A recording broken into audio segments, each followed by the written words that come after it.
practices in the hospital have not really changed. The government more than ever is getting involved. I just think that women are getting more information now. I would rather perish than go into the hospital. I've accepted that I could pass away and the baby could as well. Her presence brought me to the soul's purpose, which was actually healing a lineage that goes really far back, maybe 6 generations of a pattern that has been plaguing my maternal line. Her presence as a catalyst has revealed my purpose. There's something really magical in that window where life is coming into physical form or leaving physical form. There's like a portal there that opens. A client of mine did a free birth. I was holding the baby. In that few seconds, I had that download. The soul's traveling in and out for 10 months, but once this first breath happens, soul's in.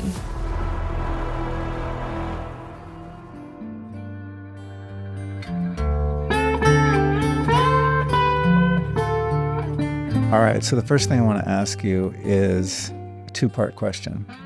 What was the most difficult part about having a baby yourself?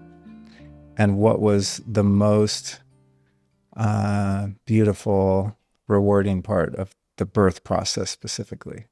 I was thinking about this yesterday, actually. And what was once your baby? She is sitting right down there in the living room. The most difficult part was that I had to come into contact with a lot of grief that I think had just been sitting underneath the surface for many, many years. So in the process of birthing her, the labor process itself, and then like this kind of more miniature but intense portal of actually birthing her, it was like, because of how that space is, it can feel like infinite time. Like for me, it lasted 3 days, but I felt like I was on this really long walkabout. Like it could have been months is how it felt in my system.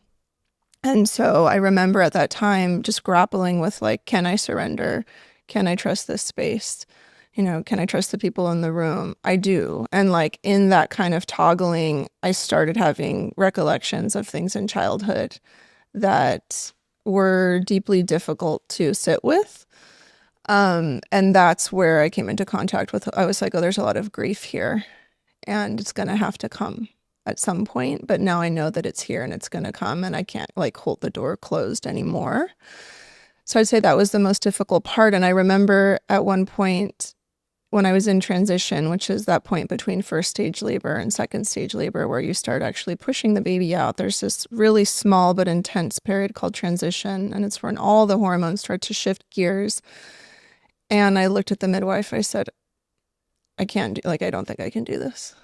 Like, she's like, well, I'm going to invite you to reach down and see if you feel the baby's head. And I was like, no, I just don't want to do this anymore. And she's like, grabbed my hand and she's like, and I could feel the baby's head. And I was like, okay, you know, but it was this moment where I was like, I'd rather just have this all be over and it doesn't matter. And she looked at me and said, would you really go to the hospital and like just make it all check out? Do you want to check out? And I was like, no, I'd rather just stay here and see what happens. And then I got all the energy that I could. And what was on the other side of that was receiving this baby, you know, little Serafina, into my arms. And that's when I felt for the first time that I had purpose in life, which I would say is like you asked about maybe the pleasure of this experience. It was like right after feeling completely lost, alone, in the dark, confused, confronted with all this grief and intensity, like immediately I was like, oh, I finally have a purpose. Like it's so clear what my purpose is. And all of this like wandering around and all this travel throughout the world and like university and all these and everything that I'd been doing to find the structure and the connection to something was like presented right in front of me. And I was like, this is the beginning, you know, this is the first day of the rest of my life, or whatever that quote is. And since then, when I'm not sure what's going on and I need to take the temperature, I just look at her. She's a direct reflection of like what I'm up to, what my nervous system's up to, and how far away or how out of, you know, how incongruent things are. Like she's the barometer. So I'd say that's been the deepest pleasure, is like she's a compass in a sense. And learning from her, you know, couldn't ask for a better teacher. I hear that a lot from parents. Yeah. It's funny that you mentioned the purpose piece because in preparation for this conversation, I was, I always have like a set list of questions, and sometimes I follow them more than others depending on where the energy flows. But I was contemplating briefly if I wanted to discuss some of my slash our journey with conception or lack thereof specifically. And I was like, nah, I don't want to talk about it. It'll be too heavy. Yeah. But since you brought up that idea of purpose, this is something that I've really been, as a would have been dad, that's looking less likely as time goes on. And you were working with us briefly when we were pregnant, the one time before we had a miscarriage. And I've been lately, I think partly because I've been in such a strange, isolated portal writing a book for the past couple years. Yeah. So it's hard to gauge what is real and what's just that, because my life changed so much. But one thing I have been really becoming aware of is this idea of what's my purpose? Like what am I doing with my life? Is this it? Is this the way it's supposed to go? And I think I've identified that on some level, intuitively, I knew that becoming a dad would solve that question. And I wasn't even that aware of that question at the time because I already felt like I was living my purpose. But once that, was something that became something that Alice and I were really intent on experiencing together, then my forward motion and kind of planning around purpose was really anchored to that. Yeah. Happening, right? And Yeah. I was like, oh, I can see. And just watching my friends, I mean, everyone I know has a bunch of kids, so I know a lot of dads, and I can just see how their life is oriented around being a parent, and everything else becomes kind of secondary, or anything else they're doing in life is in support of that primary purpose, which is to, be a great parent and help steward this young soul throughout their life. So I've been kind of wrestling with that, right? It's like, oh, wow, there is a void. There can feel a void kind of in our house even, and in our experience together as a couple. And I'm not at the point now where I know what the other thing is, right? It's kind of like, well, if it's not that, what am I supposed to be doing here, right? Right. And so, yeah, I can really see how that's such a huge part of becoming a parent, is just reorienting your North Stars. Like, why are you here? What are you doing here? Yeah, and I don't want it to sound like now my purpose is to like serve as a mother, right? Like it's not like that's the purpose. It was like her presence brought me to the soul's purpose, which was actually healing a lineage that goes really far back, like maybe 6 generations of a pattern that has been plaguing my maternal line. And it was really only her that was going to reflect back to me that needed to change. And so I feel that that's actually one of the purposes. Got it. So it's like having her was a catalyst to a higher purpose that's much more broad. It's much more broad. Yeah. So like the grief I mentioned that I came into contact with in this journey of labor was like, oh, this is going to be the work for the next 5-6 years. I just already saw it. And I was like, oh. And then that confronting that grief and alchemizing it was going to be part of what ended the pattern in my lineage. Mm-hmm. And then also what was going to inform my work deeper. Because up until that point, I'd been a doula and was like, it's good to have support during birth. And this is what women need. And postpartum help, right? But then after this experience, I was like, oh, there's actually like an alchemical process that happens for the man and the woman. And now I've kind of seen and experienced it. And now my personal journey is what's going to give me what I need to create that much more profound experience or support that much more profound experience for families. Beautiful. So well, that makes me feel better because I'm already doing all that. That's why I'm sharing this. I was like, wait, let's not, because of course, like, homeschooling her and teaching her about like what I believe is the true history of, European architecture or whatever, all the things that I share with her. Yes, that makes me feel really good, but that's more pleasure. It's not like that's my purpose.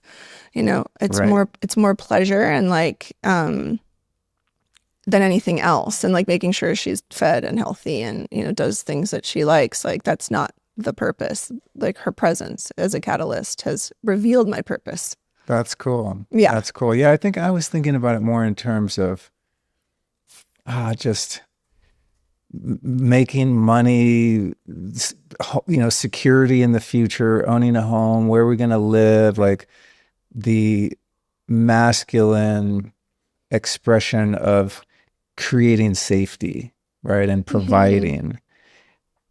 And I get satisfaction in doing that for Allison.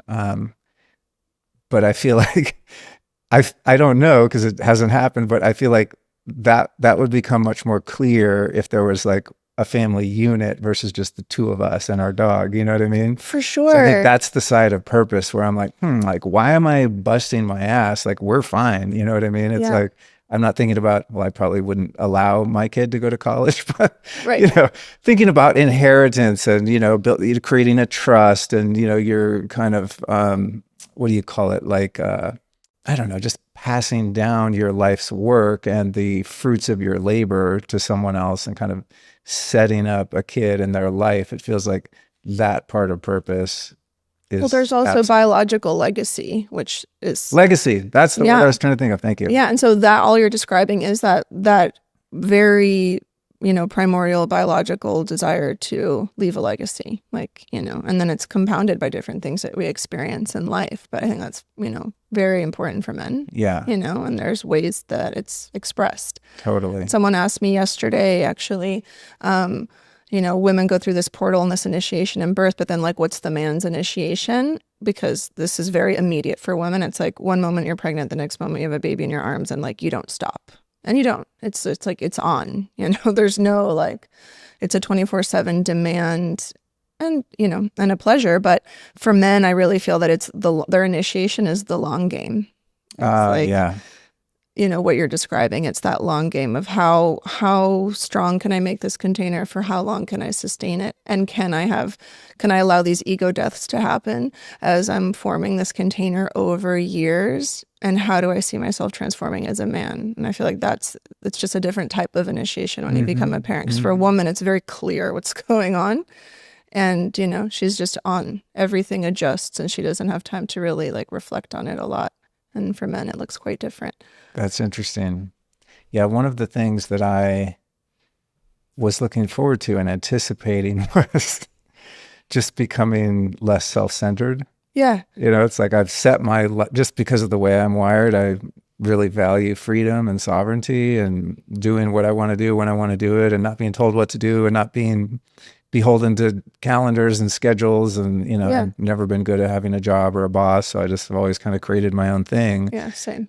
Which is beautiful. But I think when I was, really on the parent path, I was kind of looking forward to having that interrupted in a way. Mm-hmm. Scared of it, but also no, I think this will be really good for me to have to put someone else truly before me and to be able to surrender my preferences and just, the kind of version of freedom that I've been experiencing for the past, 20 years or so, that I was anticipating a different kind of freedom in the same way that when I was in such a long period of love avoidance and just lack of capacity for intimacy with the partner and got with my wife. And it's just, there's been a level of freedom in my ability to receive and express love that I never even knew was possible. And it's so much more valuable and rewarding to the kind of lowercase f freedom that I was clinging to for so long. Totally. Right? Yeah. So I was I was kind of transposing that experience onto, wow, if this is what I'm experiencing, just being able to truly love my wife and just be completely open to that and just go as deep as I could possibly go into that unconditional love. I was like, wow, I can only imagine, I have freedom now where it's I don't have to drive a kid to soccer practice and, deal with the medical system and circumventing all the things that are, child protective services, whatever, right? Totally. It's I don't have to deal with any of that, but also I'm not having the experience of the freedom of truly devoting your life to another person in the way that I think I would as a parent. Yeah. And I will, it's interesting that you mentioned love avoidance because what I've deeply healed in loving her unconditionally is it's almost like I've been able to give it that void we were talking about before we went on camera, like that void that I had from my own infancy is being filled, I think, with like an authentic type of earth and life because I'm able to give it to her. Like all the things that I'm like, oh, I grieve not having, providing that for her has like filled it in me, Right. which is Right. so much more rewarding than these other types of freedom or love that I thought I was connecting with, engaging in, Right. that The like, kind of freedom that's like, I feel like going to Bali, I'm just going. Like, yeah, that's the kind of freedom that I've thought about, that, totally. wow, it feels good to be able to do what you want to do, but I feel like it would probably feel even better.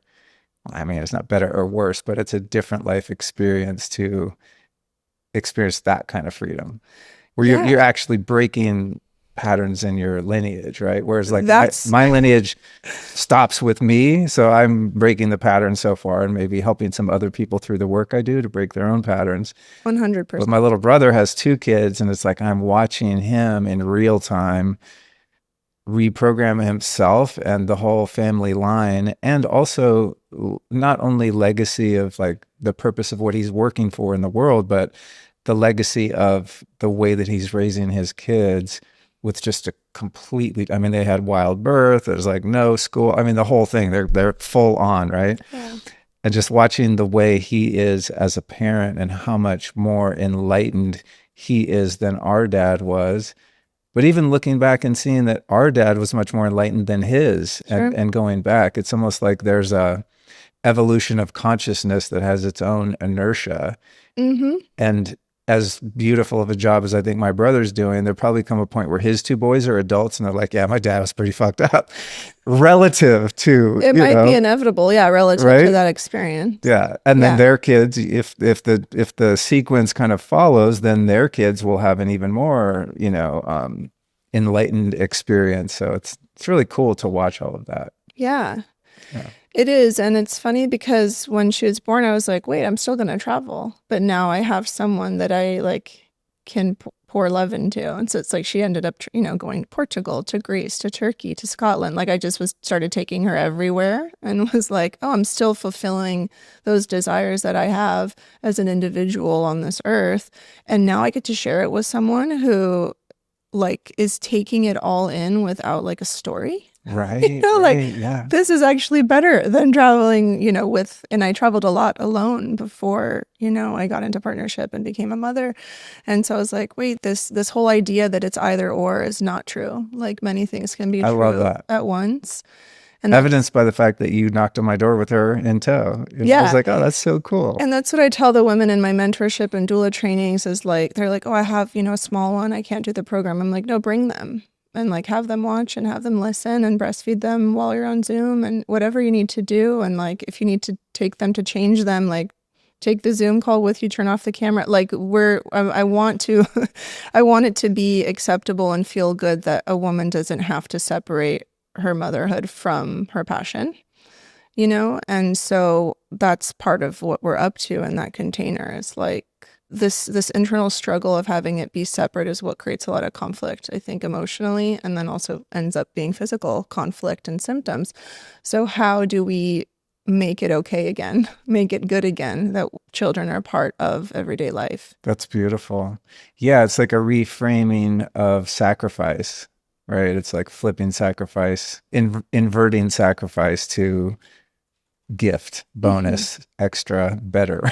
Right? Yeah, totally. Yeah. Totally. That's yeah. cool. No, because for so long we've kept like it's like there's the workforce and then there's being a mother. And then what if it does we don't even call it the workforce anymore. We just call it I'm doing something I like to do and you're here with me and you can be bored, right? This is like another thing and a whole other topic. So won't take it too far over there, but it's like, can you allow the child to be bored and learn from what you're up to? Right? Like I had a friend growing up, Korean, and we would go to her house, which was the town's Korean market. And then there's a back door, which was where they lived. And when I'd go over to play at her house when we were little, we would actually just help wrap a bunch of the Korean food that was going in the hot food section and then like help at the register. And that was us like hanging out.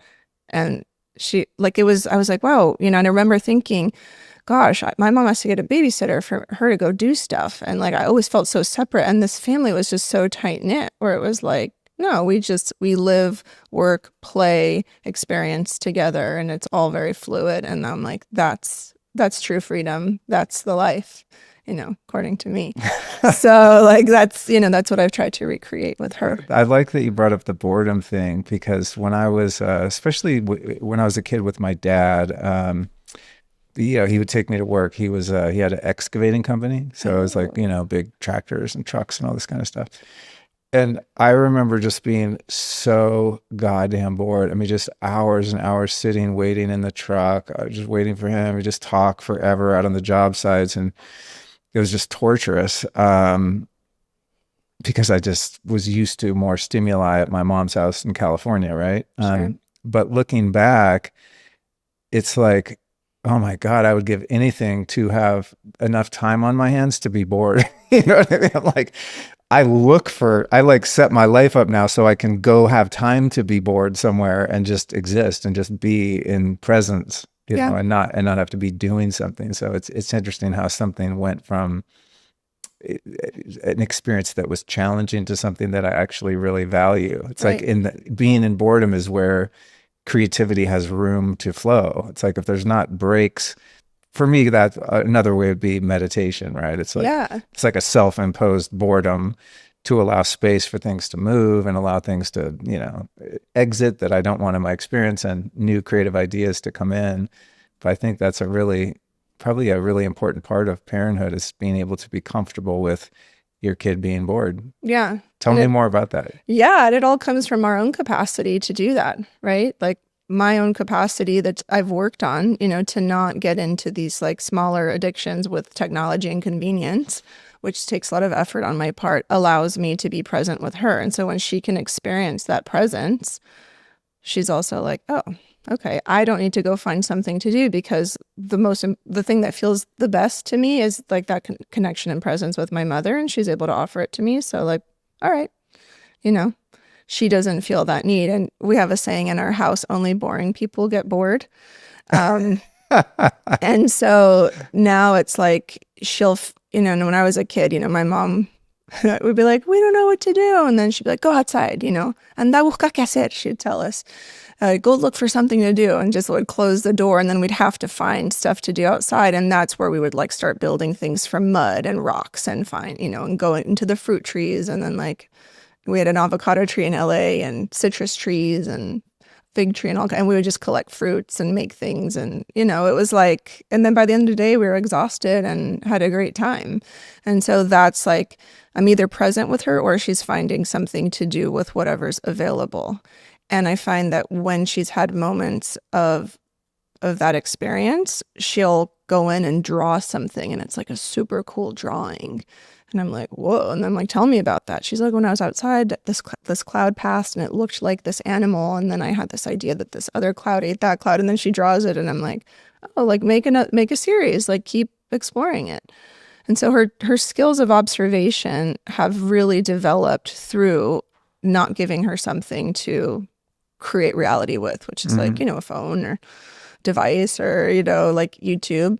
But I will say it's not that she doesn't look at a screen. She's really into cooking. So she watches a lot of how-tos on preparing food. Oh, really? Like Wagyu. She's really into cuts of beef and things. So Really? she's like following this Wow. this YouTuber that she likes to watch how he like cuts beef and, all that stuff. So I'm like, okay, like that, that's fine. Like this works because it's feeding an interest that she has.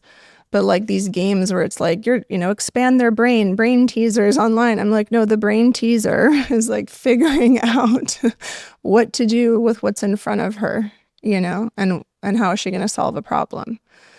So yeah, I'd say that, and I'll actually tie this into something that's been happening a lot in the postpartum space, talking about boredom. A lot of the mothers I'm working with, and a lot of the mothers that my students are working with in their respective towns, they're reporting back, and I've been reporting back to the group that they'll go into the postpartum space, and the moms are like inseparable from their phones. Like they're supposed to be breastfeeding, right? But it's like they hug the baby to the breast, and then they'll just like scroll, and then there's like this general kind of like on edge, like overwhelm. Like, I don't have enough time. I don't have enough time. I feel overwhelmed by postpartum. And I'm like, there's not much is going on in this space, like, what are you overwhelmed by? Because like you have postpartum support, someone's cleaning the house, and there's this like general sense of overwhelm. And I'm realizing what happens when we're engaged with the device, or we're in that kind of like dopamine, like reward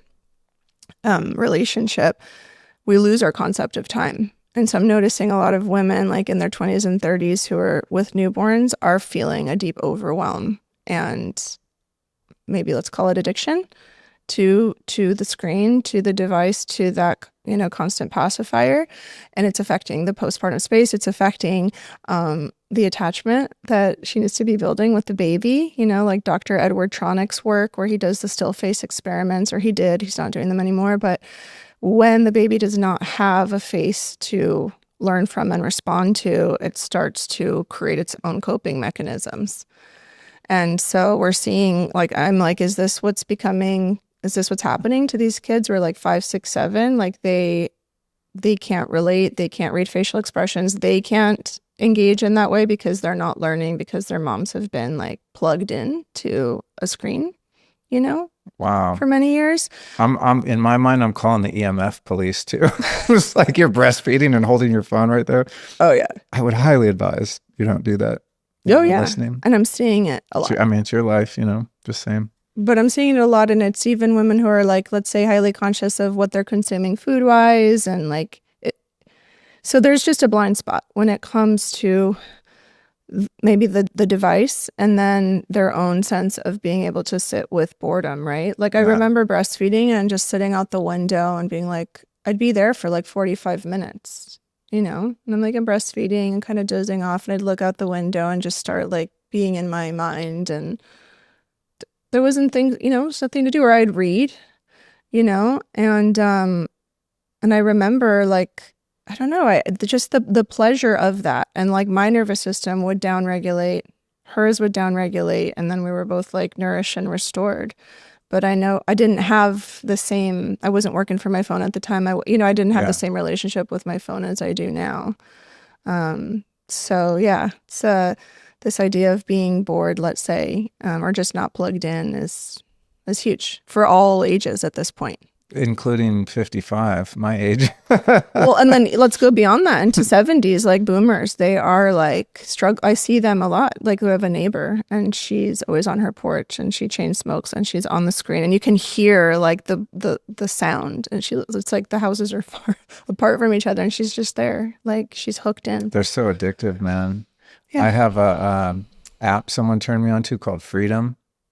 And I really wish I would use it more. But you can set it to block your phone and or computer from doing whatever, right? From you can't get text, your text won't work, emails, browser, social media, etc. And so on a good day, when I wake up, I'll hit like 2 hours on Freedom, so I can't go on Telegram or do anything weird, because I've noticed I have much shittier days when I look at my phone in the morning. Like that sense of overwhelm. It's like we're not meant to have access to all the information in the world. A, B, the information that I'll take responsibility for myself. The information I tend to gravitate toward is like danger, we're fucked. You know what I mean?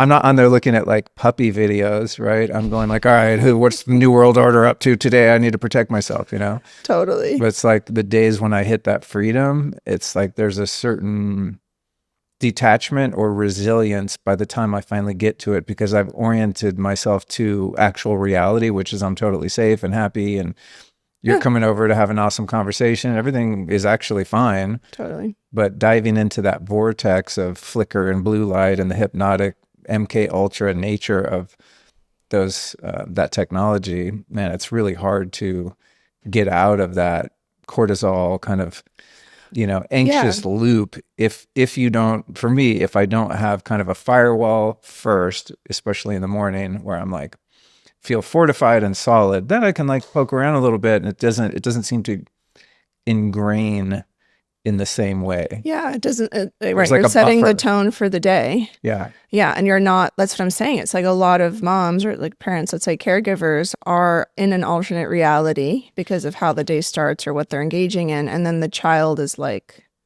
what reality are you in? Because they're just, I mean, it's a symbiotic relationship. So, like, this is like a big statement, I know, but because everybody has their own belief about what's causing this, but it's like really hyperactive or like reactive children or like difficult children, it's like a they problem. It's like what happened to them? Was it the vaccines? Was it the this? Was it the birth? Was it the, and I'm like, what's going on with your nervous system? Because they're just an extension of you. So what's happening even underneath the surface of whatever cool, calm, collected you're portraying, like what's actually going on. And so that's a really good barometer for me, is what I was saying earlier. It's like when something's going on that seems like a little maybe off, I'm like, okay, what's going on with you? Like, where are you not incongruent? Like, where is the incoherence? Yeah. And when I correct that or transform it, she's like, she's at ease. So yeah, I mean, it's how you start the day is going to impact them. So it's like, even if you're homeschooling, like if you're with them all day, what tone are you setting, and then that leads me into like, what's going on in schools, right? What did that teacher do? Because now there's like this feeding off of that teacher. Like, what's going on in her life? You have no idea. Yeah. Yeah. She's overworked, underpaid, like going through a divorce, like dealing with whatever is going on. And like your child is like, that's what they're feeding off of, like the proverbial, breast, right? Totally. Yeah. It's like the modeling, especially when someone like a teacher's been put in a position of authority. Yes. And they're meant to be an example to follow. Yeah. Right? Yeah. That's funny. It's like I had so many fears about becoming a parent. One of them was just like, how am I going to navigate a kid outside of the system and not let them get caught by the matrix, whether it's like what happens in pregnancy, birth, and then afterward. But yesterday I was walking the dog and a yellow school bus drove by, and it's like I can't unsee that looks exactly like a prison bus to me. And I noticed myself having that experience, right? Just having that thought. And I was like, is that wrong to think that? I go, it's just how I see it. I can't I can't unsee it. Yeah. Because I lived it as a kid and that's how it felt. But also just objectively, when you look at, the busing system and, why, it's like, why is the government so eager to get the kids out of the house and into this structure? Like what? It's a training facility. Yeah. And the thing is like why I am, have this sort of, some would say paranoid view of that is when you look objectively at the fact that throughout history, governments have only at best pretended to care about the populace. So if their stated motive in getting every kid in this neighborhood on a bus every morning and taking them to the local elementary school, it's like, maybe the teachers and, some of the people at the lower levels of that power structure pyramid are well-intentioned and love kids and care about them, want to educate them. But systemically, I just don't believe that the government or these institutions have the best interest and well-being of kids at mind, because that's what history shows. Totally. So it's like, well, why are they putting so much effort and resources into putting these kids in these buildings? It's like, I just don't trust that it is inherently a wholesome and positive motive. Yeah, I mean, I feel that way about the medical system. I don't think that nurses are like trying to, participate in the agenda that like the higher ups have, but they think they're doing the best thing possible to, support us in our health, and like they're participating in something, maybe much more nefarious than they know. And yeah, it's I mean, with schools, it's just like, how do we keep the adults in the workforce? Like, we need to keep the wheels going. So we need them to procreate, and we need the kids to be somewhere while they're doing all the stuff, so we can like siphon all the energy off of the adult population. Yeah. It's like, so, yeah, I think that too. When I drive by schools, there's a school near our home, and it's just everyone in the neighborhood who's kind of like on the tip calls it the little prison, because it looks like that. And it's like a brand new charter school, arts and sciences, and all the things, and it just looks like a prison. And the kids play on AstroTurf inside, and there's like fencing with barbed wire, and I'm like, this looks a lot like Shawshank Redemption. Not to mention, so many of them have a cell tower right over Oh yeah, no, Like no, there's I Wi-Fi know throughout the they're school. totally, and they're just like that tower is like paying rent. They're Yeah, paying off. They're like, we need it here, and then the school's like, yeah, we need the money. Put the 5G tower right there. yeah, it's wild. I'm all for a healthy gut and detox programs, but honestly, most detoxes just seem like an expensive way to have a terrible week. You know what I'm talking about? Harsh ingredients, cramping, fatigue. You're basically forcing your body to flush everything out, whether it's ready or not. Personally, that never made sense to me.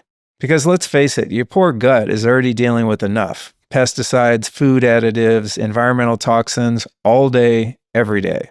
So instead of forcing the detox process, I use something that actually works with my body.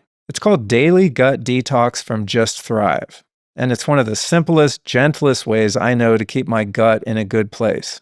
It uses something called immunoglobulins, which bind like a magnet to toxins, microbes, and other irritants in your gut and help carry them right out of your body. So there's no harsh flushing, no crash, no feeling wrecked for days like you would on some of the other more aggressive detox programs. It's something you can take daily that keeps your gut clean and functioning the way it's supposed to. For me, that shows up as smoother digestion, better energy, and feeling more like myself on a day-to-day basis. So if you want to get your gut detox dialed in, here is what you do. Go to justthrivehealth.com/Luke and use the code Luke to get 20% off your order. So now, thanks to Just Thrive, you can stop punishing your body with harsh cleanses and start supporting it the way it was designed to work. Again, that link, which you'll also find clickable in the show description, is justthrivehealth.com/Luke, and that code is Luke. That was a beautiful opening tangent. I went in all kinds of directions I had no plans to go in. I was like, yeah, we're going to talk about birth. And, I did a show with you. By the way, for those listening, if you want to hear more, today's show notes will be found at lukestory.com/birthkeeper2, where you will find a link to our former episode, which was number 407. So lukestory.com/birthkeeper2, which is where we'll link to everything we talk about today, including your prior episode. But that one, as I recall, was much more focused on, the process of getting pregnant and all of the things that happen during birth. And I felt at that time, and still feel, it's really important to help educate and inspire parents, men and women, that there is an alternative route. And I think a lot of the people listening at this point are probably aware of that. I'm doubting my podcast is reaching the mainstream in a way that, some of the other bigger platforms might, because I just have chosen to be subversive and weird and not try to fit in. Yeah. That said, because I've not been on the birth journey myself now, my interests have kind of shifted. I think I was very invested because it was much more personal before. So my question is this: where is someone who is inside the natural birth movement now, as a doula and educator as you are, where is the natural birth movement now? Like, what is a snapshot? Where has there been progress? Where is it stuck? Do you see it as making a positive momentum and movement forward? Or are we still in the Stone Ages in terms of educating people that they can actually oftentimes do this safely themselves? That's a great question. I would say I can say where I'm at.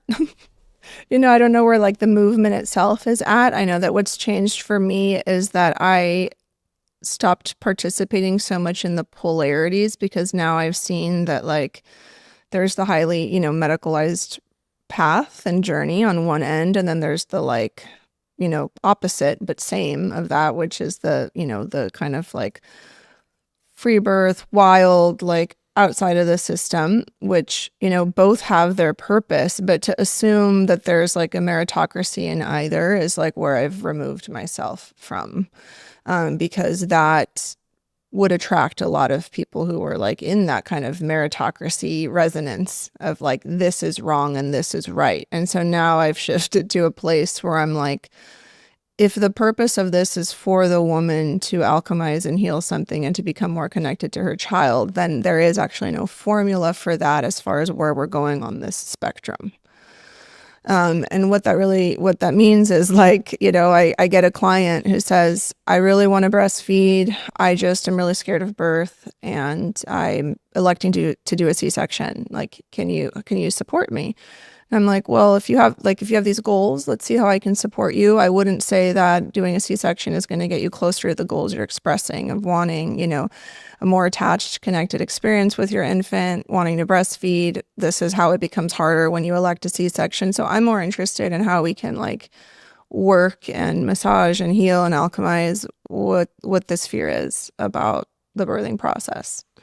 And then from there, through working together, we might get to a vaginal birth, and not do the C-section. And it might still be in a hospital, but now she's like overcome something pretty big in her personal journey.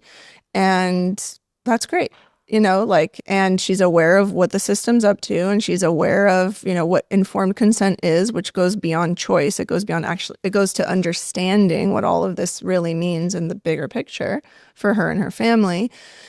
And that's amazing, right? Whereas someone in a different school of thought, my contemporaries might say like, no, she's like still a prisoner and a slave in the system, and she's still not doing it the right way, and it's still going to lead. And I'm like, yeah, but the goal wasn't to get her out and to birth in the woods. The goal was to get her to initiate into womanhood. Mm-hmm. And so it's not going to look like that for her.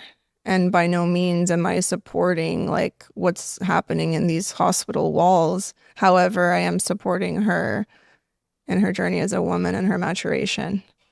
And so it's like meeting women where they are. Yeah, but not hand holding and letting them believe that it's going to be totally okay in that setting either, and I know that a lot of doulas do that, like, it's all good, like, do the epidural, and not explaining what's actually implied and what becomes unfortunately possible when that route is chosen. So there's a lot of truth. There's only truth in what I share and what I'm supporting women with, but I'm not going to create some sort of pendulum swing for her, because that's going to create more conflict. So it's like I said, it's just moving the meritocracy away from it and like honoring and respecting the journey. And there's a titration that needs to happen for each couple and for each woman. And so I'd say that's what's shifted for me. And I see that in the birth space, it still remains quite polarized. And I don't think those poles need to be removed, because they're part of what makes this whole thing interesting, this whole thing we're doing in life. Without the poles, there's no middle ground. Exactly. And there's actually no exploration, Yeah. And that's also like we can apply this to like, political structures, class structure, the economy, like whatever it is, like we can apply this concept.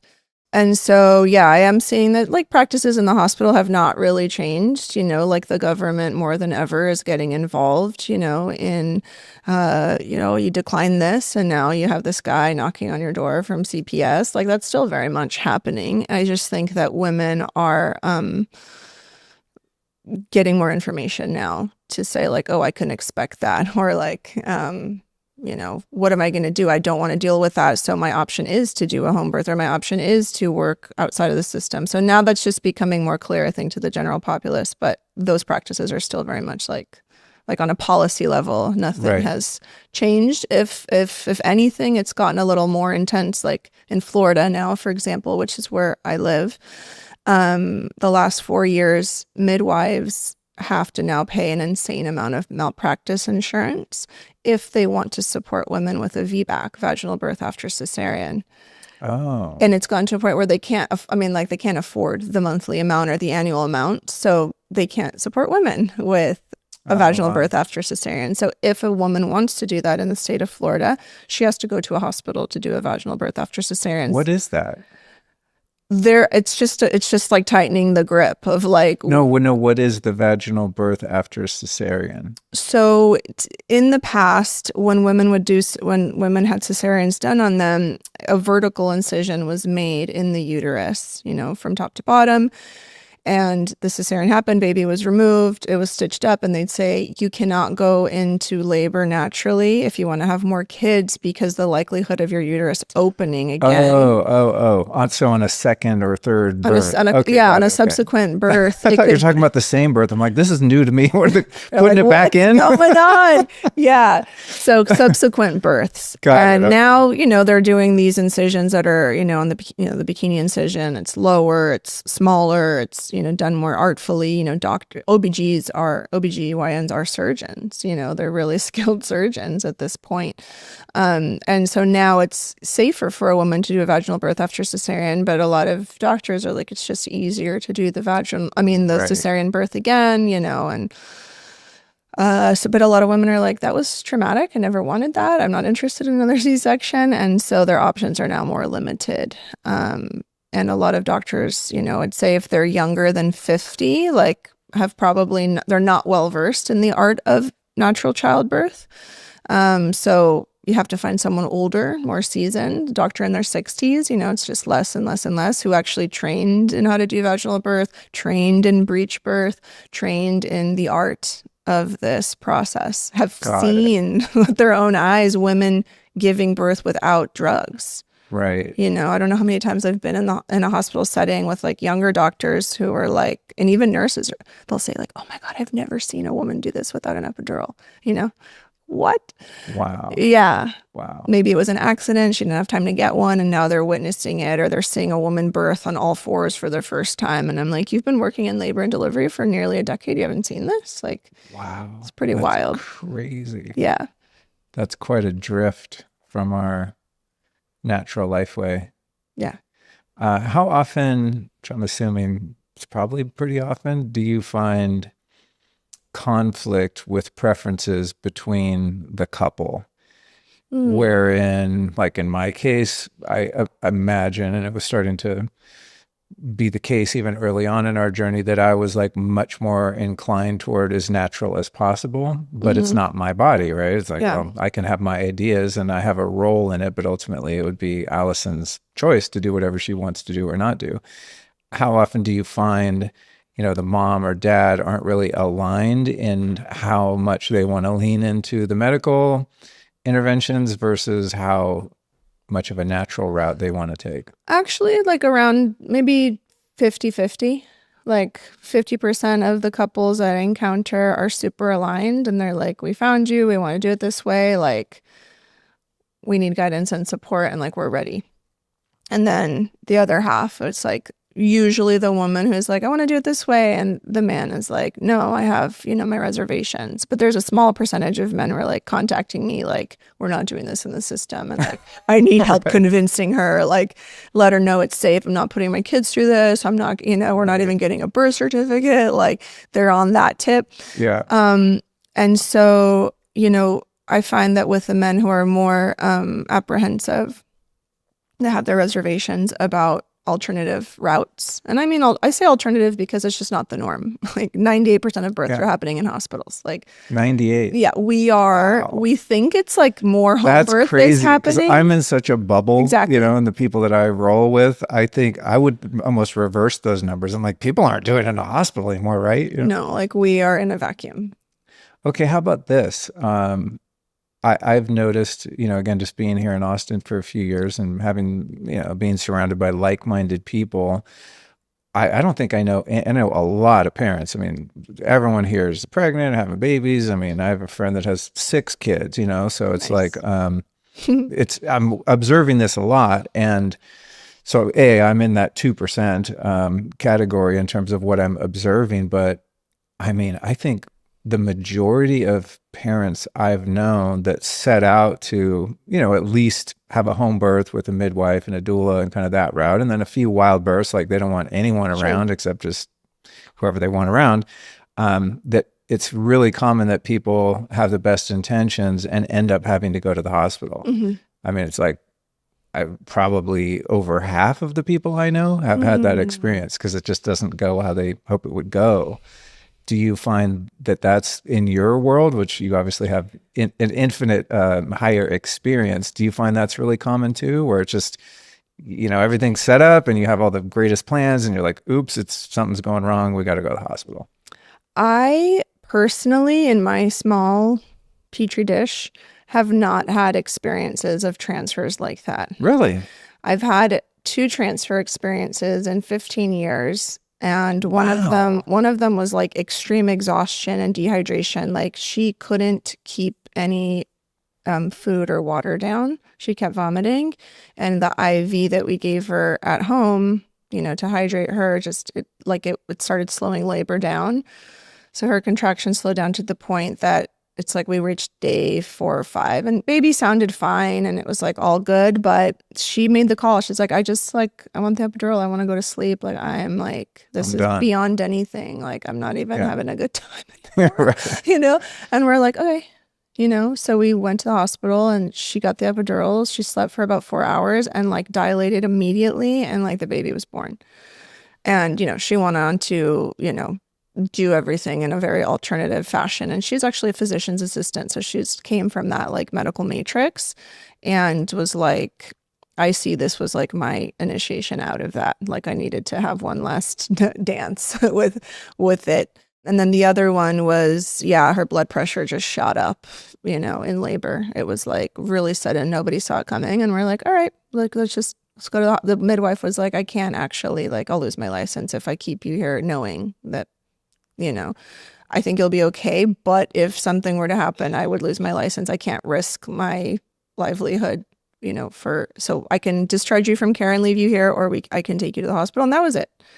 So those have been the two instances. And that's crazy, man. Because I mean, I know so many people that had a abort mission, for lack of a better term.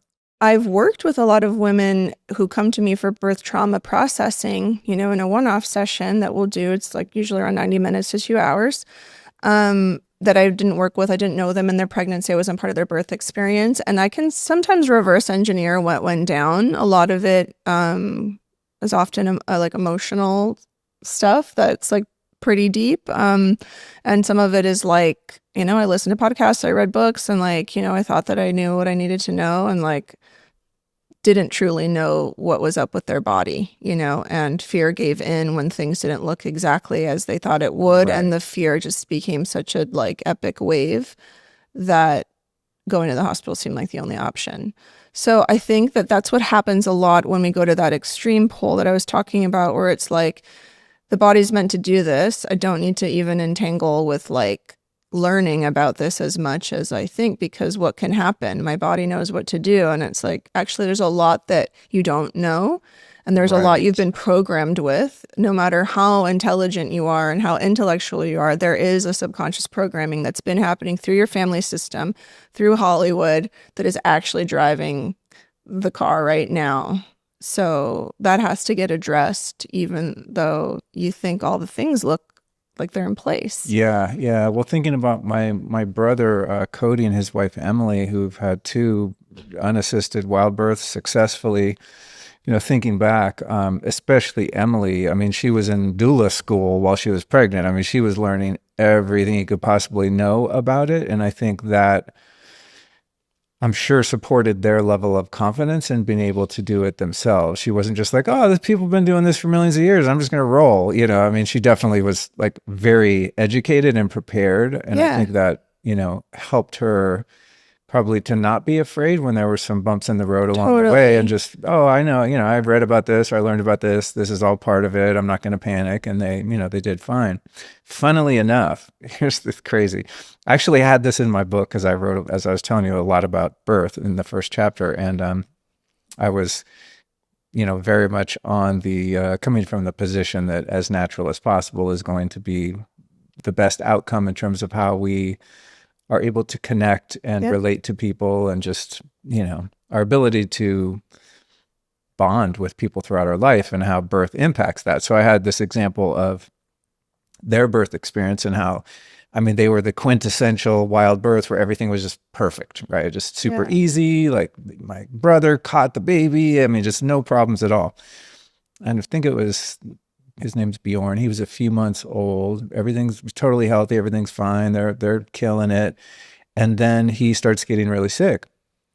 And they couldn't figure out what it was. I mean, they were sending Allison and I pictures, and we're like, I think you guys need to go to the hospital. Like, this is not, I don't know how this is supposed to go, but he's not looking good. Anyway, so they ended up, having to, I think, medvac him, and he got botulism. Eating dirt or something. I don't even know how you get botulism. How many months was he? He was a few months old, I think under a year. Okay. Yeah. And it was one of those situations where had they not finally sounded the alarm and got him proper medical care, he probably wouldn't have made it. Mm-hmm. So it's just funny. It's like, as anti-establishment Yeah. as I am, and they were, and found their own way with it, it's like, still, you can do everything right. And after the fact, there's something that's completely out of your control, and ashwagandha is not going to fix. You know what I'm saying? It's like, Totally. Totally. there are life and death situations that still occur, even if everything was super smooth up until a point. So it was a good lesson for me in humility, right? Of just like, okay, A, I'm not even a parent. B, I'm not a woman. So my armchair kind of position on some of this stuff, I feel needs to be malleable, and there are unique situations that take place where you have to adapt. Yeah, and I would say like the let's say the spiritual work that goes into those choices, a lot of it has to do with deep acceptance of whatever outcome should arise. That's where like I see a lot of people that go into that camp and then transfer when things are looking is like, oh, you didn't do that portion of the work, which is accepting that like death can happen. And like if you can't accept that, then why wouldn't you just like work with someone who comes to your house, and like why can't you receive that support if because for me that's what it is. Like very often there was some sort of red flag that they perceived, and they just like shot into the arms of the hospital, when it's like, oh, if there had been like someone with education and wisdom here about this process, it might have been like, oh, it's totally normal. That blood is normal. Right, it's actually right. part of this, and like it's all good. Go back outside, walk around, drink, whatever it is. So sometimes in that extreme rejection, we don't realize that we haven't actually like done the work to accept every and all possibilities. And that's important, And I remember telling, her father at the time, I was like, because for him, it was a big stretch to not go to the hospital in the beginning. Once he took classes throughout the pregnancy, he was like, I see why we're not going, like now I really honor that choice that you've made. And he's like, we talked a lot about it. And I said, I would rather perish than go into the hospital. Like, I remember looking at him when I was like midway through I said, there's no circumstance where I would go there. And I've accepted that, I could pass away and the baby could as well. And like, we had a whole like process about that. I just said, it's that important to me because I don't believe that I meant to go there, and I don't want anything siphoned from us, and I don't want that to be part of our story in any way. And I'm not saying that that's the way. That was just my way. And so in that surrender to whatever possibility, it made the birth so much, let's say, easeful for me, because that like fear of what's on the other side, it didn't exist as much for me. But it wasn't easy to do that either, during the pregnancy. I can only imagine. Yeah. I think anytime I've worked with plant medicines, I'm not comparing that to birth, but it's I never feel like I could die, right? Because I'm not doing something that's potentially fatal, but there's parts of me that are definitely going to die or have to reconcile difficult memories, emotions, and so on, right? So it's like going in, there's a template of surrender already in place of like, I know I'm doing something that could be really, really difficult, and I'm willing to experience whatever this particular medicine brings, Yeah. And oftentimes it's beautiful and everything goes well, and there have been times where it is the most excruciating experience of my life, and I'm in it going, you signed up for this. I think a lot of it is like, is having the right information and education, right, about any kind of initiation, right, whether it's a vision quest or plant medicines or birth, being really present to death as I was last year, and really making a concerted effort and making a decision that I wanted to be fully available to that experience, as painful as it was. Yeah. But it's like, I think when you know what the potential risks are of any kind of initiation, and you really accept that and surrender to that, it's like you can't lose, right? Because there's no surprises if something goes, sideways. You're kind of like, well, I agreed to this, back to your informed consent, right? It's like, okay, I know all of the possibilities here. I've considered them at depth, and I'm willing to walk through the possibility of something really difficult because I believe there's something on the other side of it that's worth that risk, Yeah. you know? Yeah, absolutely. It makes a lot of sense to me now. Your dad was an excavator. Now I'm like, oh, that's exactly what you do for a Yeah. living. Wow, that's funny. I never thought about that. Yeah. Holy shit, that's wild. Mm-hmm. Wow, I'm gonna have to sit with that. That's really cool. Well, it's funny in that what I was talking about earlier with the sense of purpose and just like, if I'm not supposed to be a dad, what am I even doing here kind of thing, right? Yeah. I think that was really much more pronounced when my dad died, Mm. because it's like that half of the lineage was gone. And, thankfully my brother has kids because I feel like I'm stoked that he's able to do that. But it was like, oh shit, the buck stops here kind of feeling, right? It's like my Mm. dad's gone and now there's not going to be another Luke, kind of, or another Alan part It's two. actually how we experience immortality, through our Oh, right. child. And so it's like when that feels unavailable to us, it's like true death. Who will remember me? For real. You know what happens sometimes too is, I have like family heirlooms and shit in my storage in the garage or whatever, Yeah. just, or like the coyote in my Yeah. in my living room that, I inherited from my dad. I'm not like a hoarder, but I have some really cool things like my dad's first little 22 pistol that he gave me and has a custom made little leather Holster. belt holster So and belt with his name embossed in it and just cool shit like that. That's not only cool because it has an emotional meaning to me, but it's actually just a cool little artifact, right?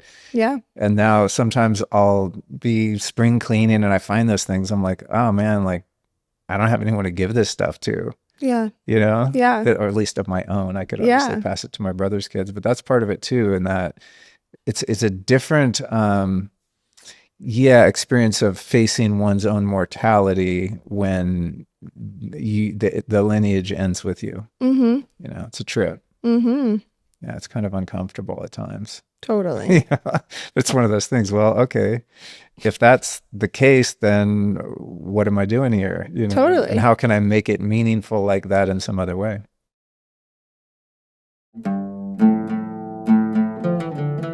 Quick question for you. If you get a cut, burn, or some kind of skin irritation, what's your first move?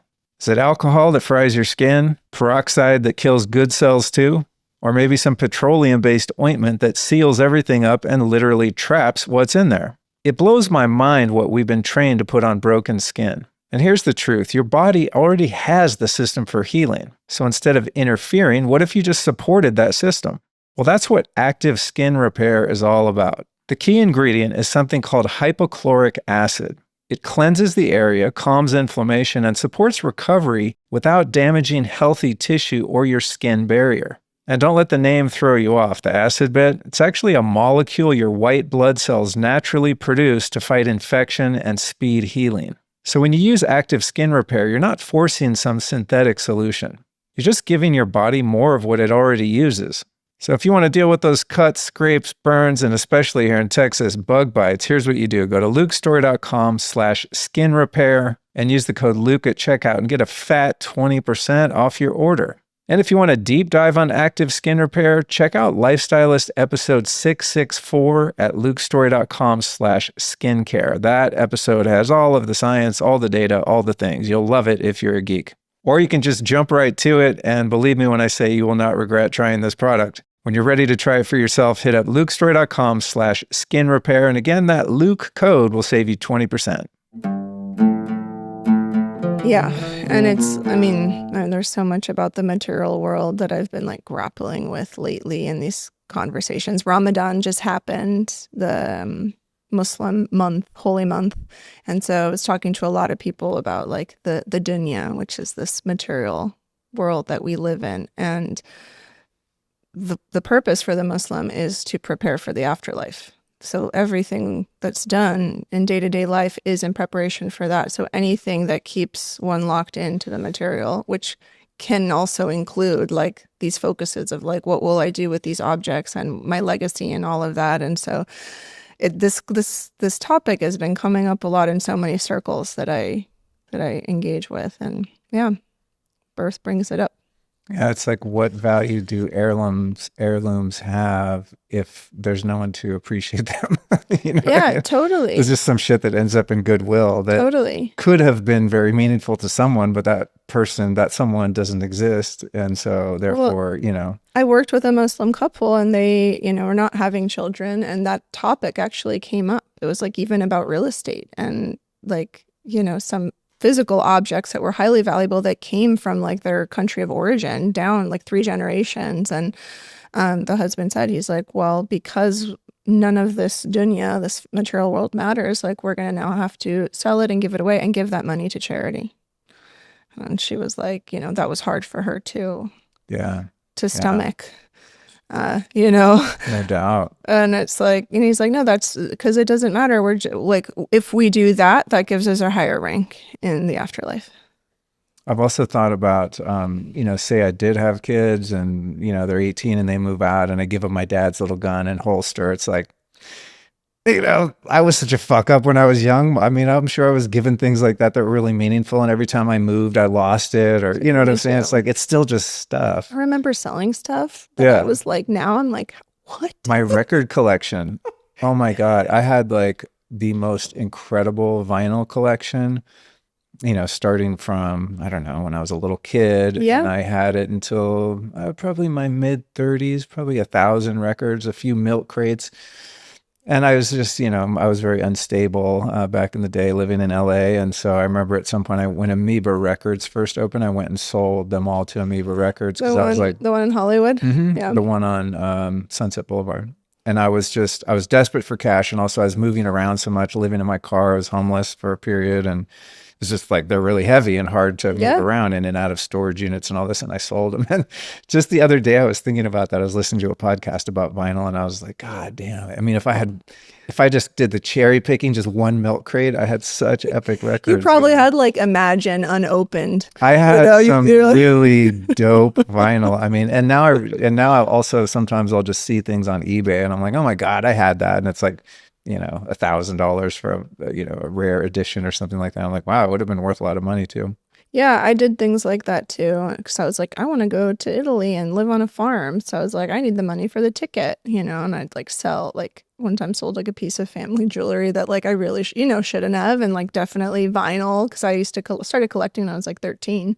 And, it's like, yeah, it's interesting. Let's So, talk about going back to, when someone has a certain ideology and they want to do birth a certain way. And in your experience, you said 98% of the time it goes the way you guys kind of planned. And my experience is knowing people where it went totally sideways.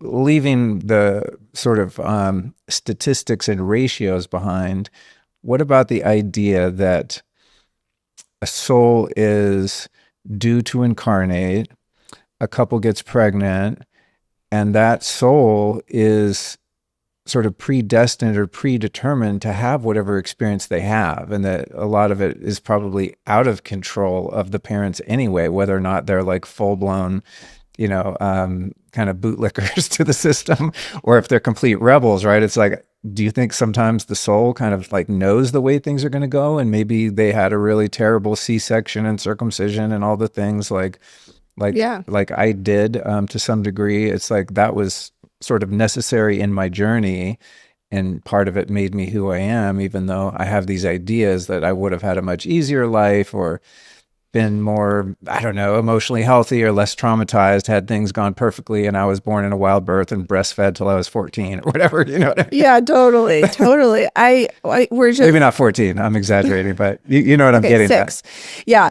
I breastfed her till she was 5. Like I'll have these fantasies where if I was born in hunter-gatherer time and lived in a tribe and I was born naturally and everything went well and there was like this communal aspect and there was a lot of human touch and connection and nourishment and coherence, that I would have had like such an easy life. There's this ideal of that. When, if I'm honest, I think everything that I've gone through my life from birth until this moment has served who I am, and all those challenges were actually incredible gifts that allowed me to transmute so many things that I wouldn't have been able to if I didn't have that experience. Yeah, well, we are deeply attached to this ideal world, right? We're deeply attached to this utopia. Like maybe it's a memory of, the waiting room, so to speak, that we come from. This is what we want to live here. We're trying to recreate that utopia. We have this idea that that's what this is supposed to be, but this is really like the spiritual boot camp place for the soul's evolution, which is how I see it. So I think we're trying to get back to that. Like we're trying to recreate that here, and we're in resistance and we're frustrated because it's not like that. And it's like, well, no, that's what being out of the body is for. That's, where the soul lives when it's not in the body. That's the place for that. But here, this is where we come for those challenges. Like this is where we come to polish the heart, the diamond, which is the heart, right? This is where we come for that evolution. And so I always trust that the soul that I'm bringing, that I've brought in and that I see coming in with all these couples I work with, they're highly intelligent. Like just because they're coming into this physical incarnation of a baby who can't help itself doesn't mean that the soul is not intelligent. So I'm like, oh, I'm trusting that this entry point that you've elected is exactly what was needed. And who am I to say that it wasn't right? You're Yeah. simply Yeah. challenging my idea of a utopia. And that's why I feel grief and frustration and like injustice. And so I tell people, like, especially in the birth trauma processing space, like, you have a way that you wanted it to be because there's this utopia that you believe we're supposed to be living in. I do believe that it's predestined, and then there's inspired action. So the inspired action that you choose to take in this process, whether it's taking the class or hiring the doula or changing the diet or shifting the environment, those are all steps that you're being guided to take for your process. But ultimately, whatever transpires was chosen by this soul. And people would say, why would a soul choose this really difficult experience? Or why would a soul choose to come in with this disability? Or why would the soul choose this? Like, it's because we're not actually here to be in utopia and pleasure all the time. What is the point of this limited body, if not to give us the resistance we need to ascend? So Yeah. and that's where it gets a little bit tricky because sometimes more dogmatic belief systems can't really expand into that. And sometimes actually, they can, but it relieves a lot of that suffering of like, why did this happen to me in my first birth? And I'm like, well, what are we getting from, what are you here to do? Are you here to only feel good every moment of the day? I don't think so. That's not sustainable. We're meant to go through all of these emotions and experiences all the time. It's just, do you have the capacity to ride the wave? Is what we're really working on. So yeah, I do believe that the soul is highly intelligent and chooses this like, C-section, bottle-fed, neglected path. Like yes. Yeah. Yes. And then Yeah. what is the gold that is alchemized? What are all those base metals that are removed throughout one's lifescape that give you this gift or talent? Right? Where you give back to this, incredible place that we live in. I love the perspective of seeing past the physical expression of a baby to the soul. I think it's so hard for us to do because we're just looking at objective reality, Yes. not subjective Yeah. reality, right? Yeah. I've thought about that when I was really wanting and pretty sure that we would have a kid. It's like I asked Allison at one point, can we not name our kid? And then as soon as they're old enough to talk, ask them what their name is. Like, where'd you come from? Who are you? To kind of let them come into that development. It's a silly idea because you have to call them something, right? But just the perspective of knowing that when you look in when you look at a newborn baby, right, it's like, wow, there's kind of, there's no one there in a way because they don't have the intellect isn't developed. They haven't constructed a persona. There's no ego. There's no me, right? They're just kind of in this theta journey, right? But it's difficult to see that behind those eyes is a soul that's probably could be older than your soul, right? That knows everything that's going on. They just don't yet have the language to communicate it, right? Imagine someone at end of life who's lost the capacity to speak and maybe can barely communicate with their eyes. I've come into contact with people in my life who've reached that stage, and somehow I'm like, there is a part of me I grapple with where I'm like, they've lost the faculty, and so they're no longer at the height of connection and communication. And it happens to me with babies too, where it's like those two bookends. I'm assuming the same thing about them, but actually like they have just lived a whole life, let's say 90 years or whatever it is. And now I'm making the assumption that they're not as capable, intelligent, communicative because they can't speak or they can't help themselves, but no, like behind the eyes is that same soul, that was like getting the Nobel Peace Prize 20 years ago. Like it's just, so it's just because we operate in this world of, the mind, like we're just in the mind. Yeah. I like having that experience with babies sometimes. I really like to look in their eyes, if they'll hold eye contact, and I'm just like, who are you? Where have you been? Where'd you come from? And you actually see them laugh or they respond or they do things that they're like highly communicative. We just have only assigned like speech, like clear speech to communication. But if we're like tapped in and present and we can feel energy, like we're like, whoa, this baby's like really with it. Like we're actually really connecting, Okay, on the reincarnation tip, I have something I've been grappling with. This is the kind of shit that keeps me up at night. So it's me Googling how tall was Jesus. It's just, I'm like, who cares, Luke? But I don't know. These are the kind of ideas that I like to tease. So I've been pretty clear, I think, most of my life that, it doesn't end here, and when we die, we don't die, right? Yeah. That you go somewhere and you're in a different form, and this idea of reincarnation has become more clear to me because I've had some experiences where I have what I guess you could call memories of different lives and things like that. Mm-hmm. And some people are really into the past life regression, right? So, that's kind of part of my worldview, that I chose to come here and have this experience, chose my parents, all the circumstances of my life. There was a rough map of how I was going to roll here, right? And so that gives me kind of my guiding sort of principles on what I want to do while I'm in this body.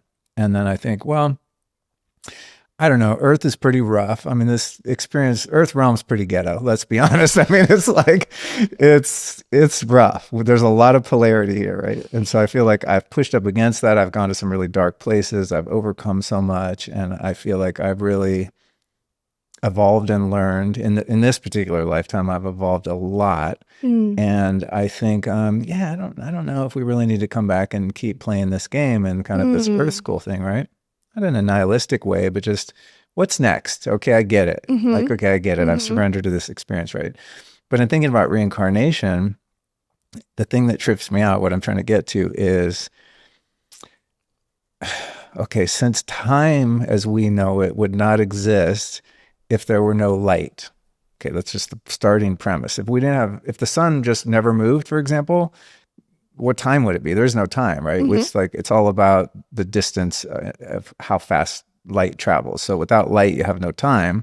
And I've had experiences where time has been proven to be completely illusory. It's just fake. We make it up because it's part of this system, right? Yeah. So if there's no time, but there is reincarnation,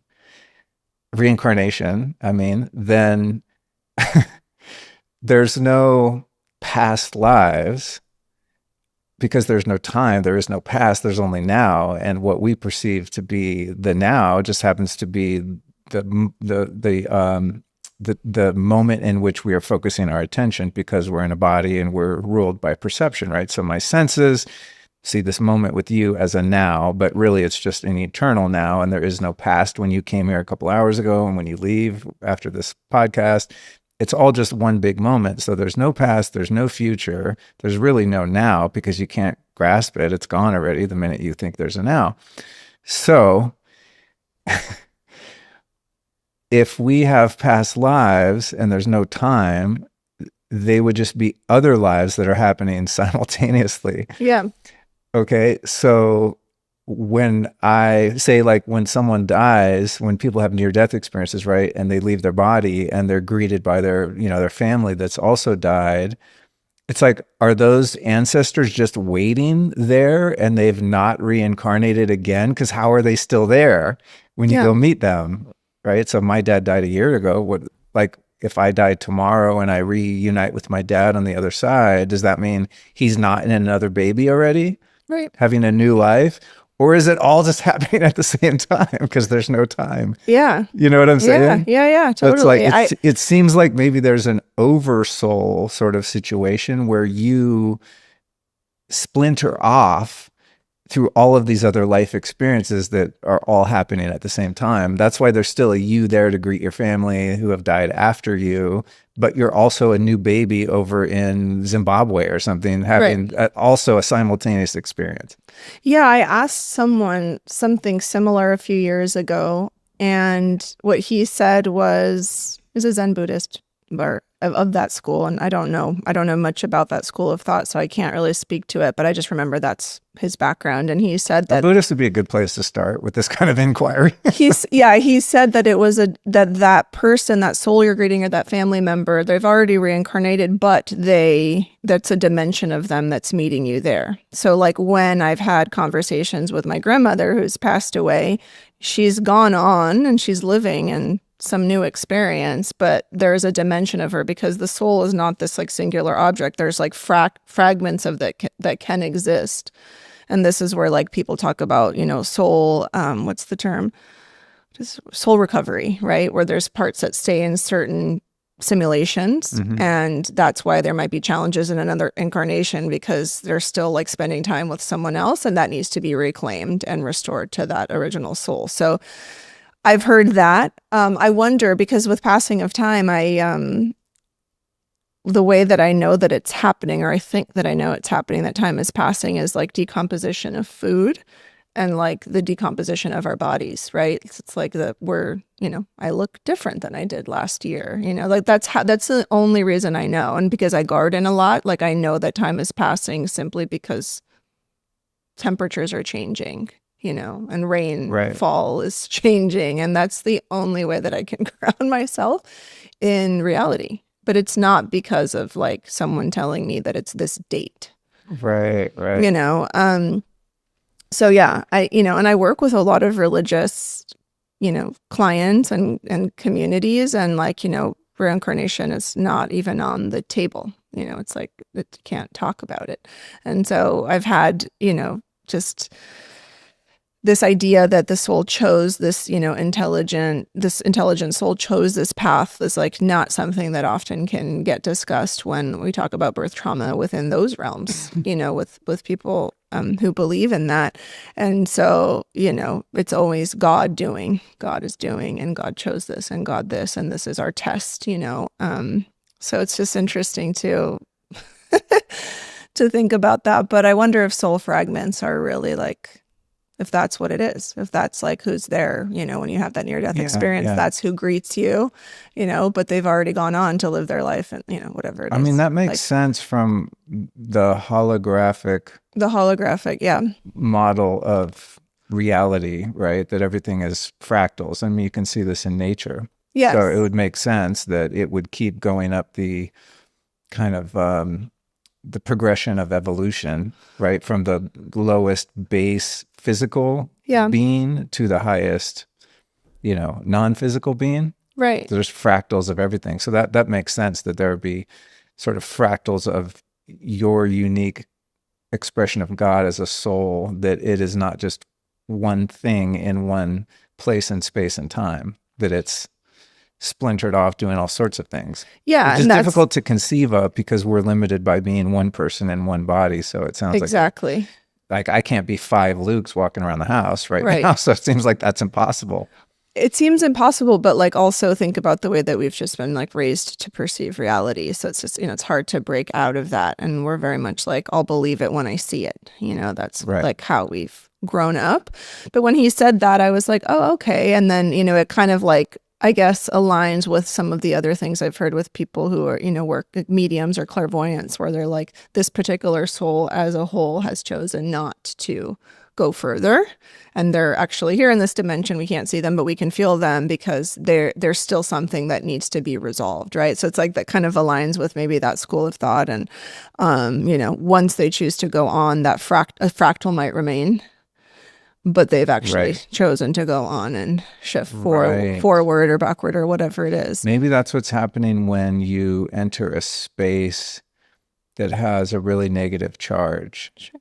You know, that there's something or someone that's not willing to let go of their particular locale. Right? Yeah, And right. so they're sort of polluting that space with whatever they're clinging to. Yeah. And I just think that because we've, through whatever practices or beliefs, we've had to get to this place where like that's not possible. Like we just, we choose to ignore that potential reality. But I mean, I don't know. I don't believe that it's like all the unsolved mysteries I watched as a kid, but like I definitely go into spaces and I'm like, yeah, someone's in here.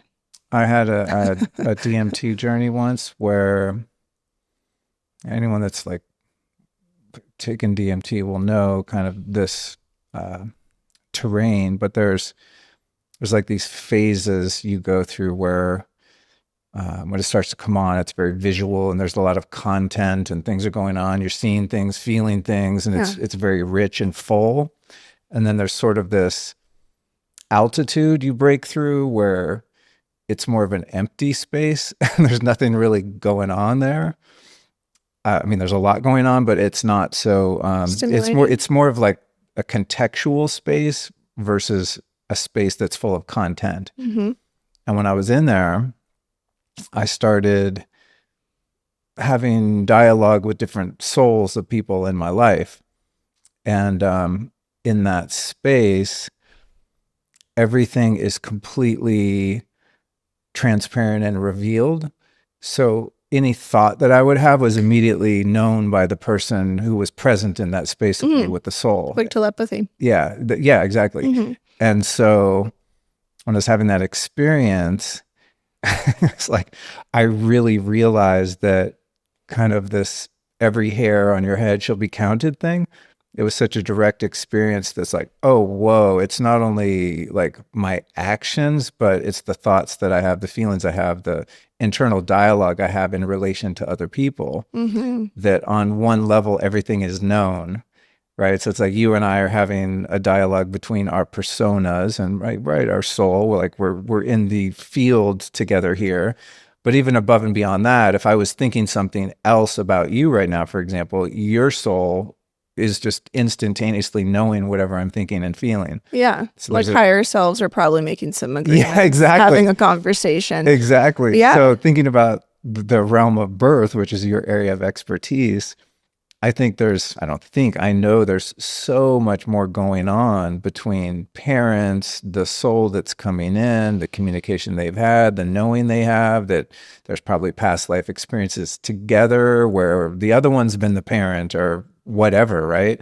There's karmic things that need to be worked out with one another. Maybe, your baby's coming in and you were some sort of tyrannical boss or ruler or who knows what, right? I mean, there's like an infinite number of kind of human dynamics that could be at play.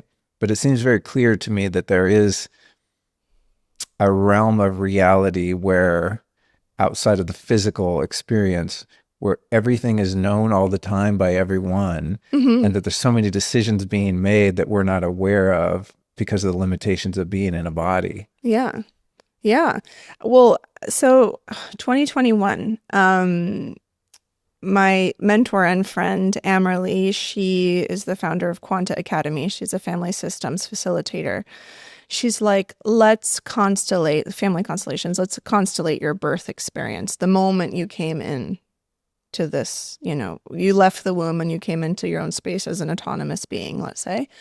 And we hadn't done any work like that yet. And it was a group of about 8 people. And, Bert Hellinger bases this on the morphogenic field. So we're all in exactly what you're talking about. We're in a field of contracts and agreements and loyalties and entanglements. And we might not have met that ancestor, but we're entangled. And so I remember I sat outside of the circle and she said, elect someone to represent your mother while she was pregnant. And so I looked around the room and for whatever resonance that we had, there was a specific woman. She came in.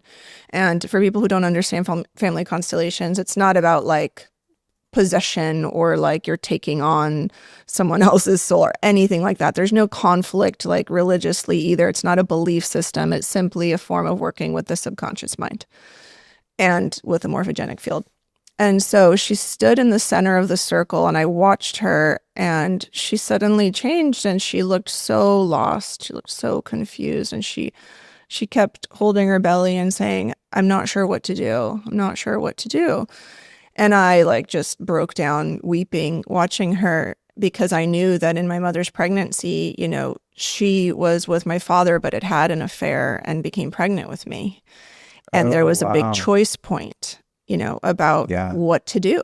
Right. And so it was like the grief that I'd been holding about, do I have a place in this world?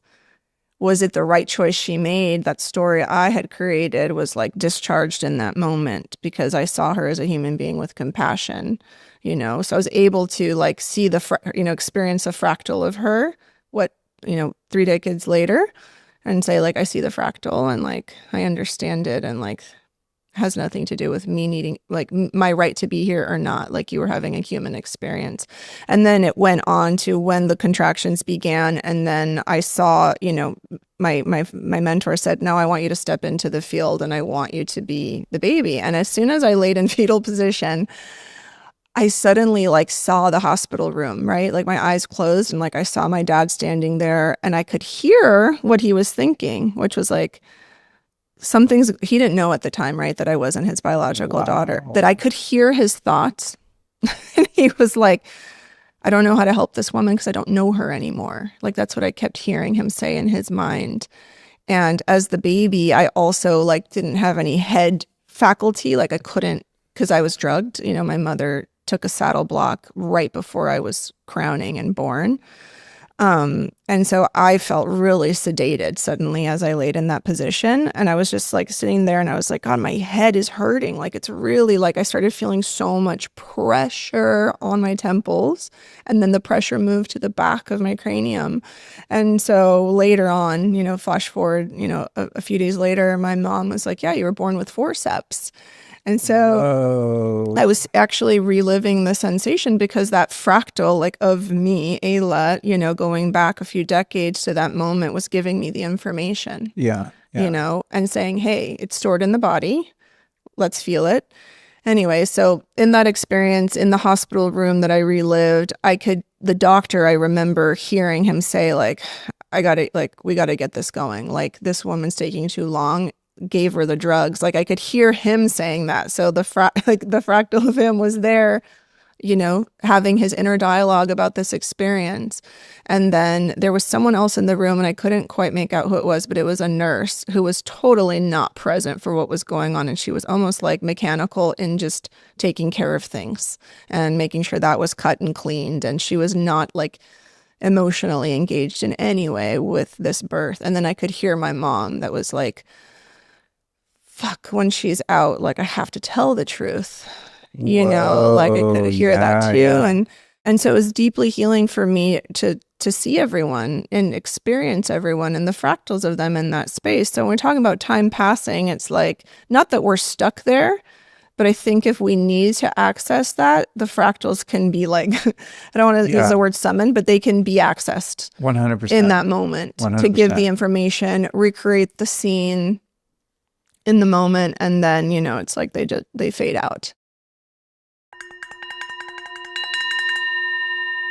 In my mid-50s here, I've reached a point where I'm not trying to do more for my health. I'm all about doing less, but doing it better. The thing is, stacking supplements and protocols only gets you so far if your body never actually resets. That's why I lean hard into infrared sauna therapy. I've been doing it for, almost 30 years now. For me, it's hands down one of the most reliable ways to downshift my nervous system, improve recovery, and support better sleep and detox. And the sauna I love and use is the Amplify sauna from Sunlighten. Sunlighten spent over 25 years refining patented infrared technology to deliver the wavelengths your body responds to best. Full spectrum infrared, higher heat, faster sessions. I hop in that bad boy, get a real sweat, and get out without wasting a second of my valuable time. And with consistent use, it supports your body's natural detox pathways, which in today's world is an absolute must. And Sunlighten has got a serious hookup for you. Visit lukestory.com/sunlighten and use the code LukeStory to save up to $1,600 on your purchase.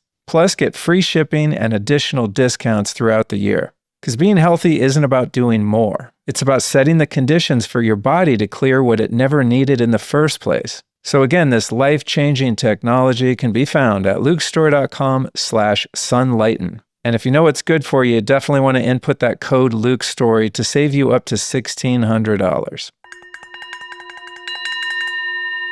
I love this. Another thing I always feel bad, like I always talk about my book, but it's just so present in my life because the things that I uncovered and shared in it are just, front and center at the moment. But a realization I had that I shared in there was to this point that every iteration of ourselves let's just leave aside whoever we were before we came into this body, but from, the moment of conception to the moment of us sitting here right now, every version of ourselves is still real. You know what I mean? Yeah. So like, there's not a 5-year-old Luke that was like left in 1975.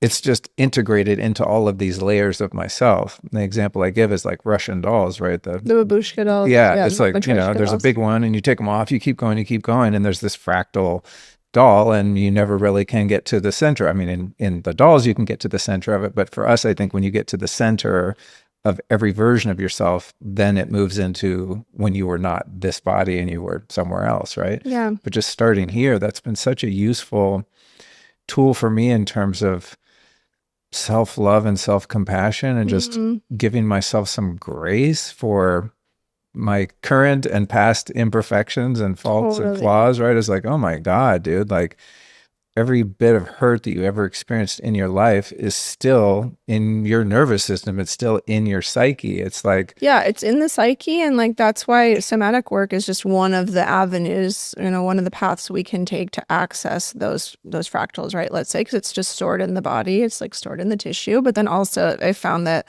the family systems work is another way to access what's there too, and those entanglements. And like, there are many ways in which we can access that and say like, it's all living at this present moment.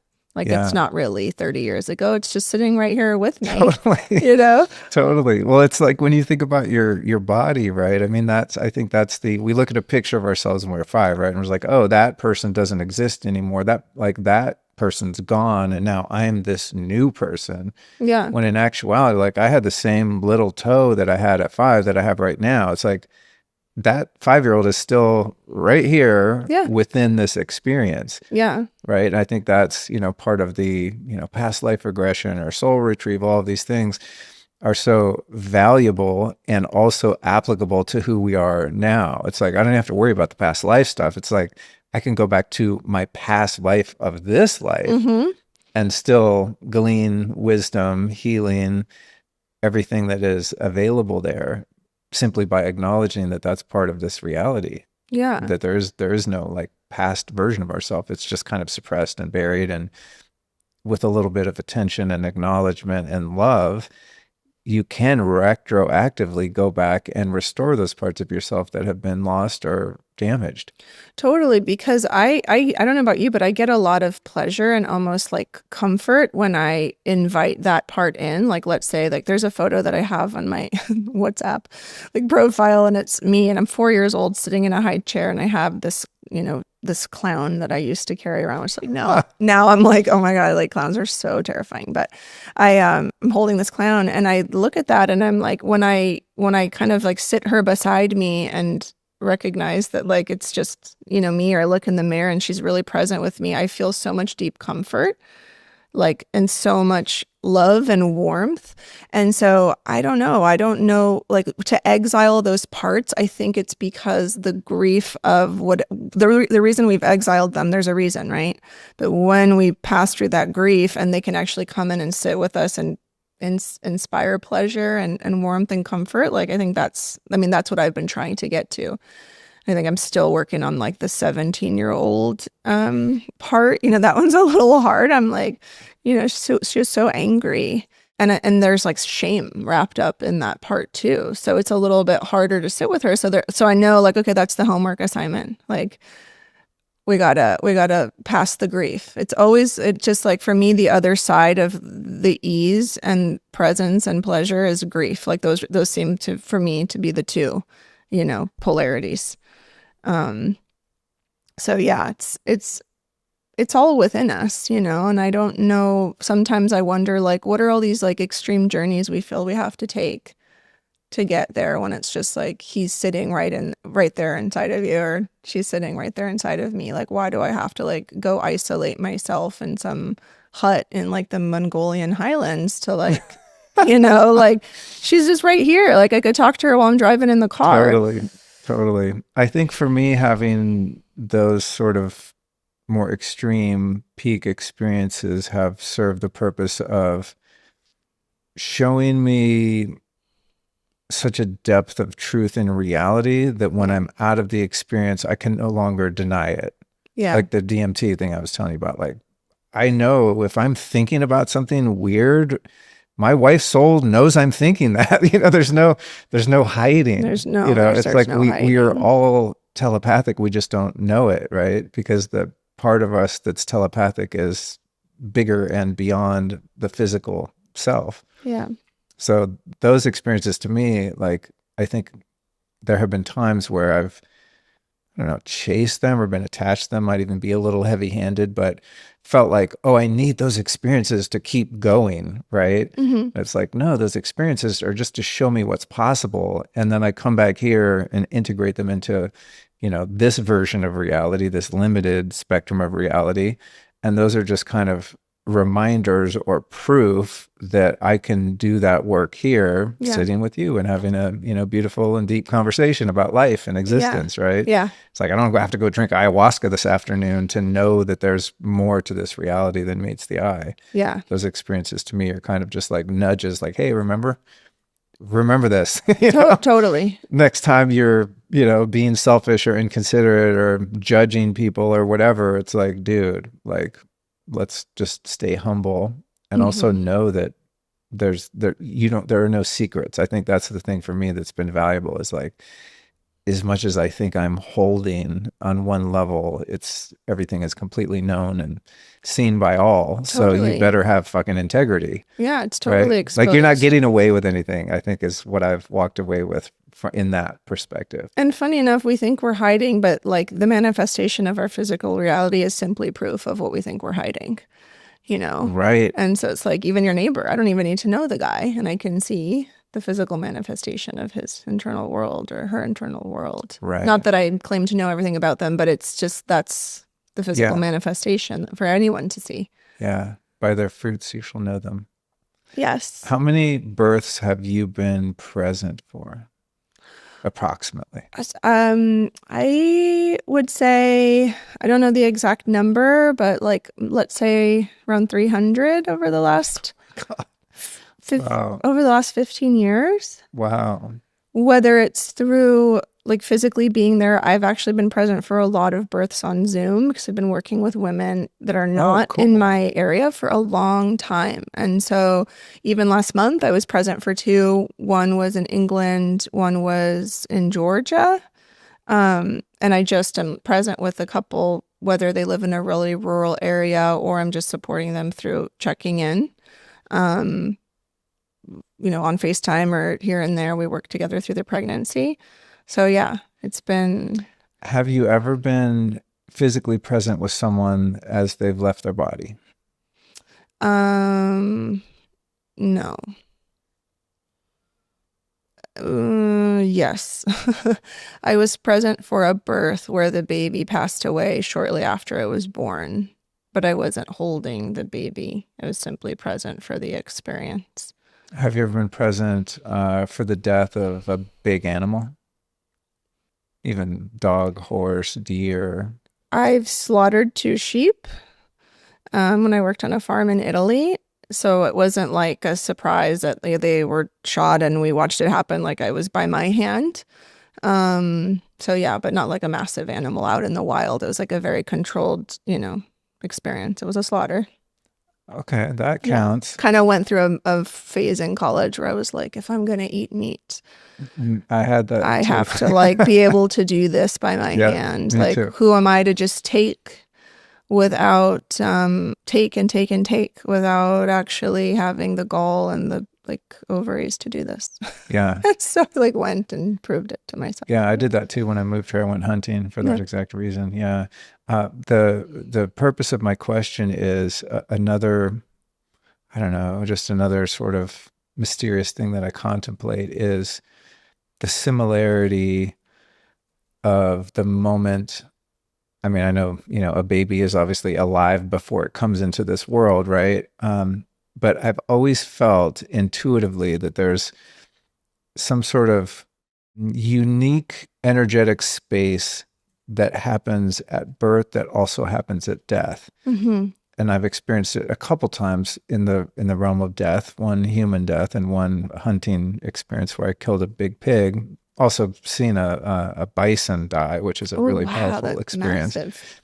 And when I've been present at those deaths, shit gets real weird. It's like there's something happening that is not normal in terms of the energetics, this liminal sort of quasi psychedelic space where time changes and the energy, the air changes. It's just, there's a few seconds or a couple minutes where I'm like, whoa, something really big is happening. I can feel it in my body, right? I'm Mm-hmm. very emotionally moved by it and so on. And I was always anticipating that if and when I was present for a birth, that it would be very similar to that. I have this, I don't know, sort of a fantasy or just this idea because I've never been present for a birth other than Yeah. my own, which I don't remember. But I just have a sense that there's something really magical in that window where life is coming into physical form or leaving physical form. There's like a portal there that opens that's a very unique kind of energetic space. So I'm wondering what your experience of that is, having been present at least of so many arrivals. Yeah, I was sitting with this recently because a client of mine did a free birth. Well, I mean, it's her third child, third one, 10 years after the second one.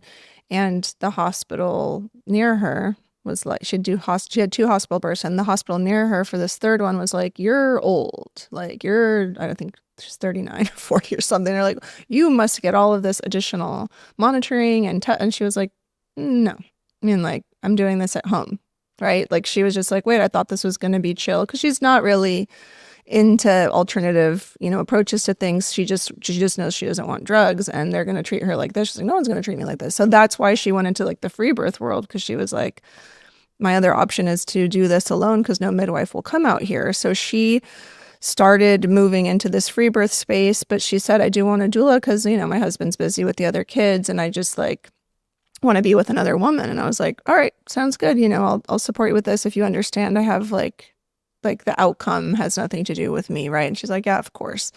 And so I remember arriving at her birth space at the house, and I was thinking about this because I was like very aware. I hadn't been to a birth in about 3 months, so it'd been a while. And I was like coming from a deeply emotional experience the night before. So I was very with myself, with my body. And when I walked into the space, I was like, oh, like the baby already knows it's about to come. Like, this is happening in the next few hours. Like, I could intuit that. I was like, this is not going to be a long experience. The baby's already like letting us know it's coming. She went through her labor. The baby was born. The husband kind of caught the baby because she was standing up, but he immediately handed it to me. So I was holding the baby and she hadn't taken her first breath yet. And I was looking at it and I was like, in that, I don't know, 3 seconds, I was like, babies in the womb, like their soul goes in and out, like their soul's traveling in and out. Like I just got that Oh, down, like the download, right? I was like, the soul's traveling in and out for 10 months, but once this first breath happens, soul's in. Like, that's just what I heard. interesting. Interesting. And people have always asked me when I perceive the soul to like anchor in, and I'm Yeah. always like, I don't know, I don't know. One day I'll know and I'll tell you. And yeah, this happened where I was holding the baby, still like asleep, eyes closed. The cord was pulsing, so it was, getting its oxygen. And in that few seconds, I had that download, and I was like, okay, maybe this is what it is. I can't say for certain, but I've just been told that this is what it is. And then baby took its first breath, kind of cried, opened its eyes, and like I was like, okay, we're anchored in. Wow. So I guess that liminal space, like even when I'm with pregnant women, I feel like I'm in that space. Like just even before the birth, like we're sitting together and I'm like, you're with someone is with us who's in between worlds. Right. And like my soul knows, your soul knows, like there's a recognition. And this is why I believe a lot of people like to even touch pregnant women. They feel drawn to it because there's that soul recognition of like, you're in that space that we all are going to, have just come from, want to get back to, whatever it is. Yeah. And so being at a birth. And so that's why in the doula program, part of the requirement for the certification is attending a vaginal birth. And they'll say, my client did a C-section. And I'm like, I want you to go through that portal of witnessing the baby come through and have that moment unadulterated, because with the C-section, it's very hard to see. It's forced. It's, it's not easy to really to get in. But anyway, that's another story. So yeah, I got that download. And I said, maybe this is what it is.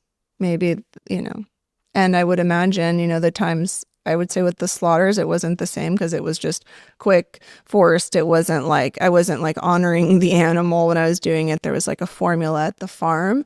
But I do remember when the baby passed away at the hospital, shortly after it had been born, or right as it was emerging. I remember it was like this feeling of like he was here and he's just going back. Like I just remember, and I didn't know that he had passed away yet, but it was like this weird vacuum in the room. And then like they called it a few minutes later, and I was like, whoa. I thought he was born, totally alive still. And when they took him over to the table, I thought he was still alive, but he had already passed. So Wow. it was a felt sense in the room for sure, for me. All right, you guys, I don't love the term biohacker, but let's say I've been in the health optimization game for a minute. I'm basically obsessed with solutions to what ails us. So supplements, cold plunges, red light, all the things, right? But if you're not managing the energetic field in which you live, even the best inputs like those don't land the way you think they do. Because unfortunately, these days our bodies are constantly interacting with Wi-Fi, Bluetooth, cell towers, an invisible load your nervous system has to process 24/7. This is why you can be doing everything right and still feel a little off. And that's exactly what got me into Eyla Quantum Tech. It's a suite of products designed to support your biofield and help your body stay resilient to EMF stress. At home, I use their Quantum Block to harmonize the environment here in my office studio and support a more coherent signal all around me. Then when I leave the compound here, I wear the Heal 360 capsule. It's got quantum charged titanium spheres inside it, so it helps take the edge off that constant background noise when I'm out in the world. And when the exposure peaks, times like air travel, traffic, and so on, they've got EMF blocking clothing that blocks against 99% of measurable wireless radiation. This line of clothing is clutch when you're walking into a high EMF environment. To get yourself dialed in with all that stuff, here's what you do. Go to lukestory.com/LeilaQ and use the code Luke10 for 10% off your first order. That's lukestory.com/LEELAQ. Because the real upgrade isn't doing tons more supplements and saunas and all the things. It's about protecting the field in which you live and thrive. Again, that link is lukestory.com/LeilaQ and the code is Luke10. Yeah, I've always wondered too when the soul enters the fetus. There are some spiritual traditions that seem to coincide with the idea that it's around 90 days.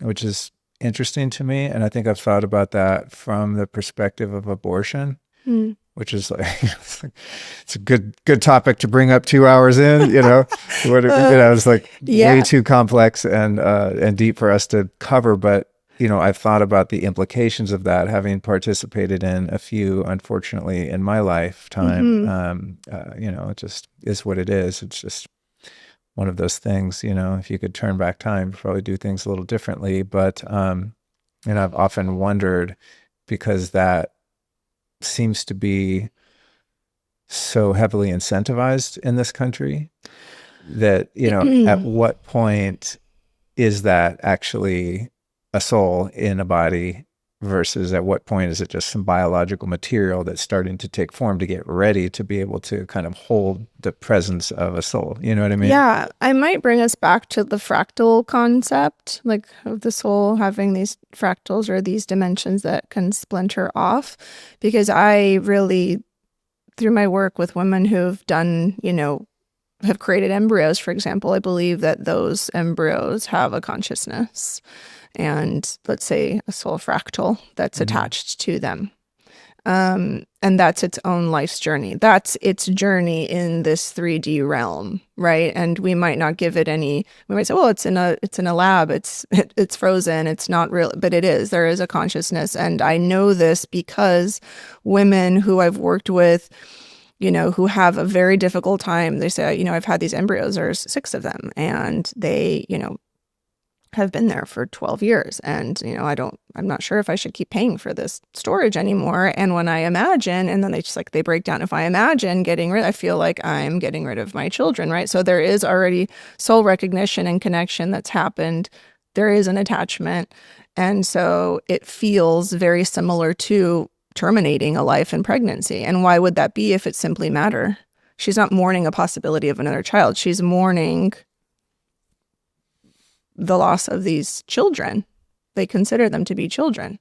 So I believe that consciousness happens as soon as, the embryo's formed. These 2 parts of these beings come together to create life. And, it's and in abortion, the family constellations work, those are legitimate children that the father has sired. So, it's when we look at birth order, for example, it's like if there have been 2 abortions, that firstborn daughter that comes into the world, she's actually not the oldest daughter. Oh, interesting. If either one of those were female.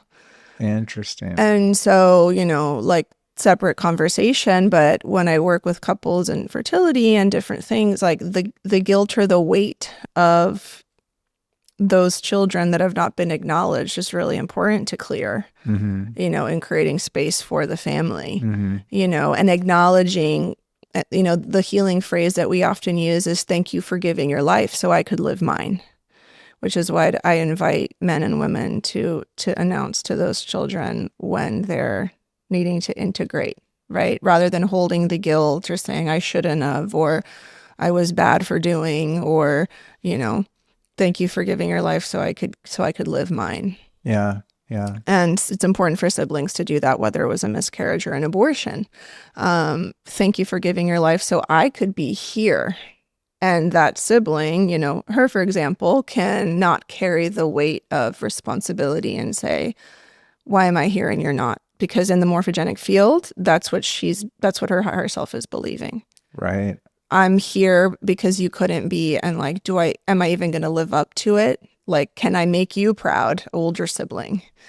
Wow. That's deep. And so when I've talked to her about it, I'm like, it's like, thank you to your big brother, and like, he protected you. He made it possible for you to come in. If you would have been here, you wouldn't have. And, so it's like those conversations I've had with her since she's young. And, she doesn't have to feel that burden of responsibility or guilt that she got to be here and he didn't. So those are the entanglements I'm talking about with ancestors, that we often don't consider. Yeah, I'm so glad we were able to talk about that. I had an experience a number of years ago where, oh man, it's a long ass story, but essentially I was looking at my fears around being a dad. It's when Alice and I were first together, and I was in a really powerful mushroom ceremony. And I remember just sitting up and like I had the idea to start looking at that. And I was like, oh God, not this, And I remember I sat up, like took my eye mask off. I was like, oh, fuck. Called over some help from one of the facilitators. I'm like, I'm just about to go into some gnarly shit, heads up, And I was like, I mean, that's just how I roll. If something presents itself, I'll go there. I don't stop that from happening. fortunately or unfortunately. So anyway, I went through this whole portal and I was like looking at, why do I have this resistance to this, right? And what came up immediately was the past abortions. Mm-hmm. And I was like, oh, I never thought about it my whole life. It was always like, dodged a bullet on that one, Yeah. like literally totally unconscious about the implications of that and what it meant to the women at the time and all of that. It was just, I was young and much less aware of these kind of things. And it was a really deep process of, I guess for lack of a better term, making amends to those souls and, stopping their experience of coming here. And it ended up, taking me into all of these other origins and just reconciling a lot of my behavior and issues around all of that. And ultimately it led me to circumcision. Mm-hmm. That was the pinnacle of the whole fucking thing. Yeah. And there's, a lot to tell about that, a lot of which I write about in my book. Kind of how I started putting all those pieces together. But Yeah. that was the first time in my life I ever really looked at the implications of abortion and why I had so many of these issues around intimacy and Mm-hmm. just being so resistant to having kids or getting married and all of that. And it's just, you can see the repercussions of early trauma and wounding. And it was just so clear how they all played out. It was like this just intricate diagram Yeah. of the origin point, the source point, and just this spider web of dysfunction and neurosis and traumatizing other people and traumatizing myself as a result of a lot of things that happened at birth, the main one being circumcision. Totally. If you take that present day behavior or that question and you reverse engineer it, it's like you were led back to that moment, Yeah. And it's pretty powerful to to walk that path. Yeah. Gnarly.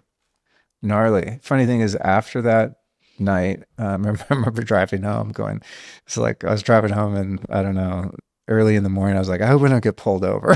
So I was like still totally high. Oh yeah. Just like the thing ended and I wasn't really done. And I was like, okay, I only have a couple miles to go. So that was part of it. But I went home and immediately was like, we need to have a baby like right now. Like it's our time, It's a funny experience because I remember Allison before I left that night. She's like, dude, you're kind of going a little heavy on the journeys lately. Like, have you really thought this through? And, no, I feel called. I'm supposed to be there. Okay. And I remember coming home and being like, let's do this. She was like, keep going to journeys. It's like every time I go, I come back a better man, a better husband, and more available, Not that that's everyone's experience, but that's been my experience, at least with that. More working with available. entheogens, Wow, that's really nice. But yeah, I just came back and was like, oh my God, like I've been, because of, the wounds I've been carrying, I'm just not only like have hurt myself and hurt other people, but it's so limiting on my life and what's possible and what I could, experience with my wife and as a man and all of that, so beautiful. The higher self knows that on the other side of the intimacy comes the worthiness as a father, right? Then the other side of intimacy is like, well, once I go deeper with her or the partner, then life is created. And then on the other side of that is my worthiness as a man. Right. My worthiness as a father. And, abortion. I've seen that often, with a lot of the male clients I've had, because they'll come into the space and it just inevitably it comes up like the truth. It's like the truth is never hidden for very long, sometimes decades, sometimes a few days, but it always reveals itself and it comes back to that worthiness piece, Yeah. And the grief, right? The grief. Yeah, the grief and the shame. I think when we go through life and we make decisions at a certain level of consciousness, we don't, it's like, forgive them for they know not what they do, right? We don't even know what we're doing. It's just like, seems like the best, the best way to navigate through a challenge, right? And then in my case, as I've kind of developed and matured and become more awake, going back and looking at some of those things, it's really difficult to not get caught up in the grief or the shame around it, right? It's like part of the process of healing it is self-forgiveness. Saying, man, look at the deck you were playing with. You know what I'm saying? Totally. You're playing with a quarter deck to begin with. It's like you couldn't have possibly done better. You couldn't have possibly done better. If you could have done better, you would have. Exactly. It's self-evident, right? It's self-evident. And then just the other piece is honoring that life, right? And like, who am I to say that that wasn't a full life lived for that soul's evolution?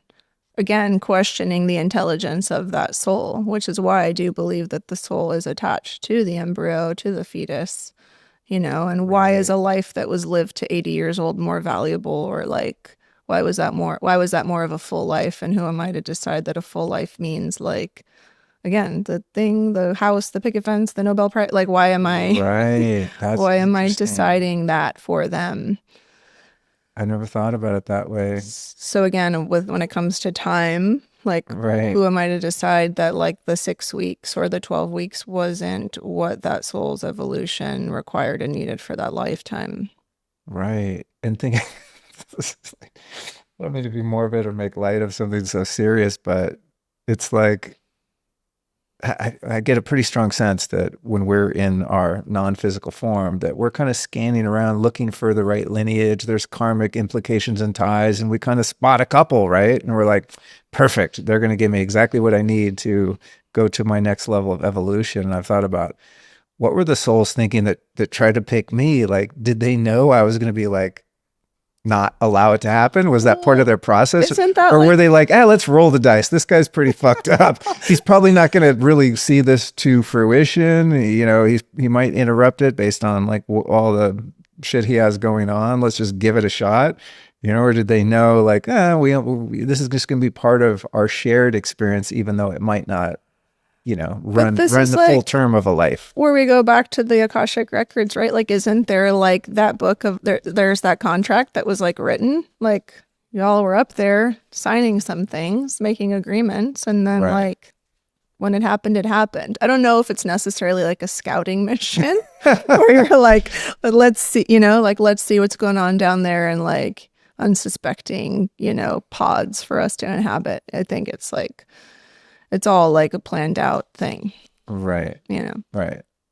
The Akashic, that's the word I was trying to think of in the DMT space. What Mm. came to me was that it's some sort of hall of records. It's like The Hall of you're Records. kind of like in the Akashic record. And it was almost like a courtroom Hmm. because I was issuing a complaint against someone that hurt me in the past, right? That's how I got in there. I was like, Hmm. where is that motherfucker? Because I was trying to forgive them and I couldn't. Mm. And so I was like, let me see if I can find that person. And then found that it wasn't even about the person. It was about the evil behind that person that motivated them to harm me. Right. Hmm. So that kind of like opened up that Akashic record where everything is known. There's no time. Everyone can hear each other's thoughts. It's all totally telepathic and transparent. That's how I ended up in that place. And it was Yeah. like, whoa, like I went in there like, oh, I'm the judge. You were wrong. And we need to, reconcile the situation. It was like, once I got in there, I was like, oh shit, everyone can see me too and everything I've ever thought and done. Yeah. So it was like, shit, we're all on trial in here because Yeah. all is known and we have an opportunity to come in here and work things out. Totally. Really Yeah. The mediation mind space. blowing, mind blowing shit. All right, last question I want to ask you is something you mentioned earlier about the birth certificate. So you think you might be aware I've been really into studying law and stuff like this for the past couple I years. can't actually, like, so I went down that path of, like, getting out of that sector, and I opened some trusts, and I was in a group, and I was like, I became an ecclesiastic entity. Like, I was, I'm like a sovereign being or Yeah, whatever. And then I just hit a wall. And I was like, I have to dedicate like every hour of my waking yeah, life to navigate this. And like, I can't do it anymore. And yeah. so I just, Respect. after three I years, get it. after 3 years and like a lot of resources invested, time, energy, I was like, I'm out. And I know that part of it is like no one is there to, that's part of the whole initiation, is that you're learning to navigate it and do it. And there is no one that's like, this is how you do it. Yeah, And I get that. And I yeah, couldn't anymore. I totally. chose to recuse myself from that world. And so I always have clients that are like, can you assist me in like not getting the birth certificate, and how do I get the passport out? And I was like, let me just refer you to someone who's great, this woman Veda, and you can go from there. But like at this point, Well, what so, I'm wondering about is Okay, because, and I'm sure you're aware of this, and you're right, this shit is so overwhelming. I mean, it really is a commitment if you choose to free yourself, in terms of the matrix on a legal level. But the thing that's really interesting to me about this element of birth is that it seems like that adhesion contract that your parents sign, that's the first hooks that the matrix gets in a kid. Like once that birth certificate exists, then there's a lot of work going into extricating yourself from that system if you elect to as an adult, right? Yeah. And then there are all sorts of other contracts that your parents or you enter into unknowing, tacit agreements, right? So the birth certificate to me is always like, I always kind of resent it because I'm like, that's where they get you, the social security number and the birth certificate, and your parents sign. And that's, that's the birth of the straw man, right? So it's like you're born as this incarnated soul, as a living man or woman, and then the government institution and the medical institution at some point figured out, okay, this is a real person, but there are certain natural laws that we can't cross Right. in terms of violating them or exploiting them or enslaving them, but we can create this fictitious identity of them that is part of the system of commerce, right? And corral them. Yeah. And so it's like, Yeah. then we go our whole lives in this, I mean, we're already in this duality, right? But there's also a duality that there's two versions of us. There's me, like a living flesh man. There's also a me on paper that the government created by getting, putting a birth certificate in front of my parents to sign, right? Yeah. And so it's like, that just pisses me off that that's how that's done. Totally. But I've never really understood, like, if you're giving birth in a hospital, like, who brings this thing in for the parent to sign? And is it just like assumed that they will? Is there any pushback if a parent is like, I'm not signing that shit, I'm taking my baby and walking out of here? Yeah. That's part one. definitely And part two is, pushback. do they still do the ink print of the soul?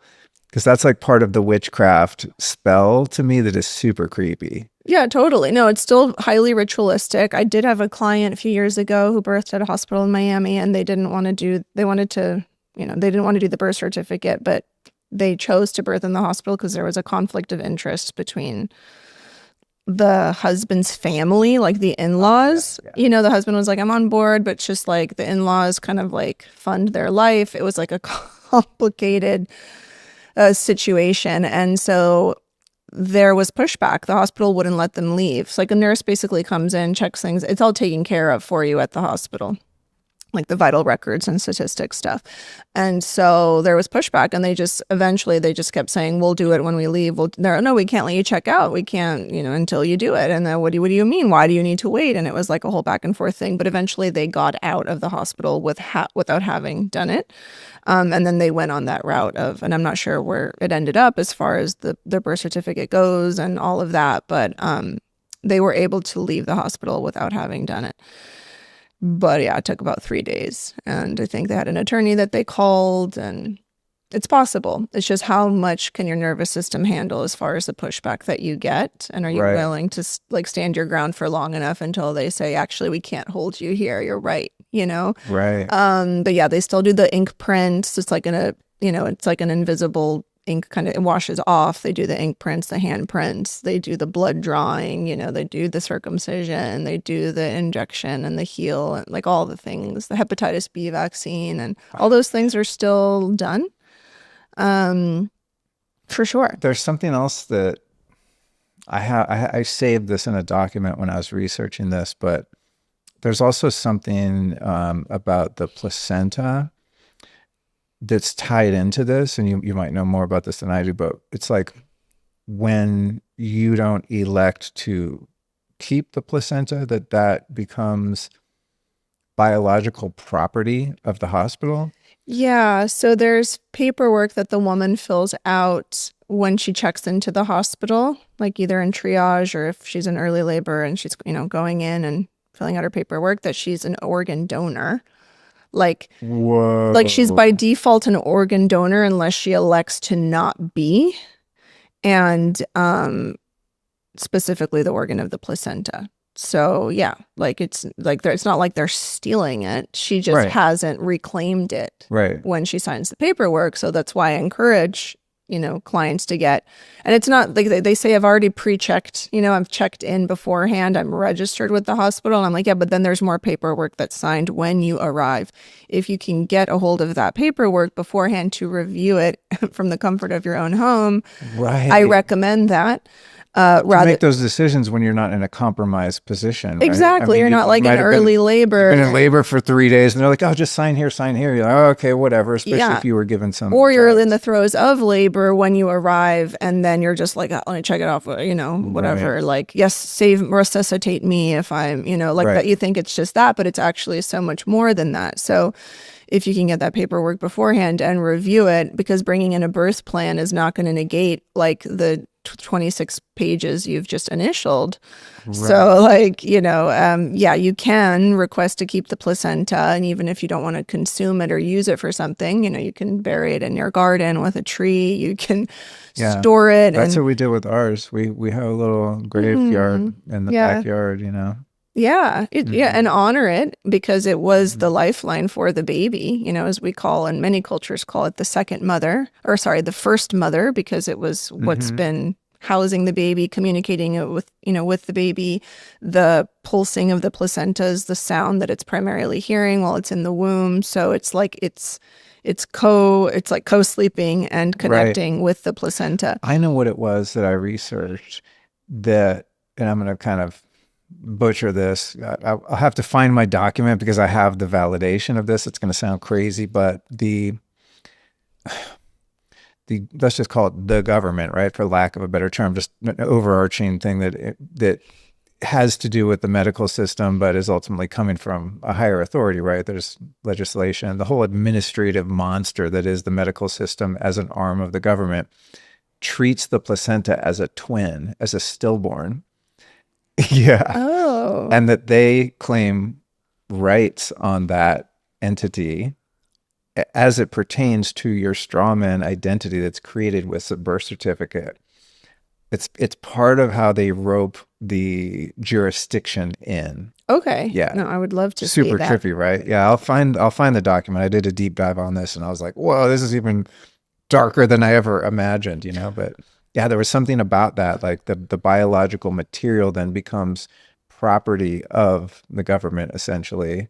Yeah. As a stillborn twin. Yeah. And then that's related to, the birth certificate as like a certificate in maritime law that would be used when something is birthed from a port, right? So it's like the mother's waters, the birthing waters. I'm sure you know all the allegories of how this kind of the spell casting of the language, right? There's all these double meaning things that are really interesting. And part of that was the placenta as being like a stillborn or lost at sea, that then they can sort of attach jurisdiction to. Yeah, they can claim it as property because the it's baby been that lost did at sea. live, right? Yeah, exactly. Yeah, super trippy stuff. No, and just to tell you, in all the births I've been to, I've never, with my eyes, witnessed the birth, what they call the placenta. They'll say it's just birth waste. That's what they call it, or it's hazardous waste or birth waste. That's what they call the placenta, the amniotic sac, and whatever else is coming, blood clots that are coming from the mother and things like that. And I've never actually seen with my own eyes that they discard it, because they will tell the mother, we discard it. It's useless. It's birth waste. But I've never seen that. Like I'm watching the big plastic container with the red bag, and I'm like looking, and I never have seen it thrown out. Interesting. For women who don't choose to keep it, and it kind of disappears into the action of the birth space. Interesting. And so when I did some digging about 6 years ago, there's a company in Baltimore, and they do stem cell therapies and medications, and they receive copious amounts of donations from different hospitals, to do stem cell research for sports medicine and things like that, is what they say. Yeah. And even plastic surgery, where they're reconstructing people who've had, these heinous accidents that need support with reconstructing. And so they use the placental cells.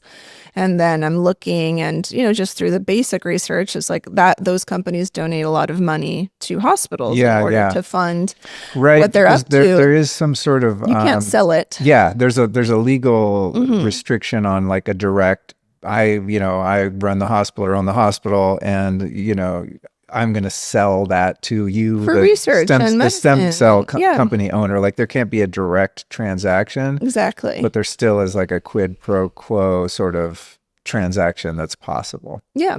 Yeah. I mean, isn't that just like That creeps me basic out because money laundering? I've had a lot of stem cell treatments.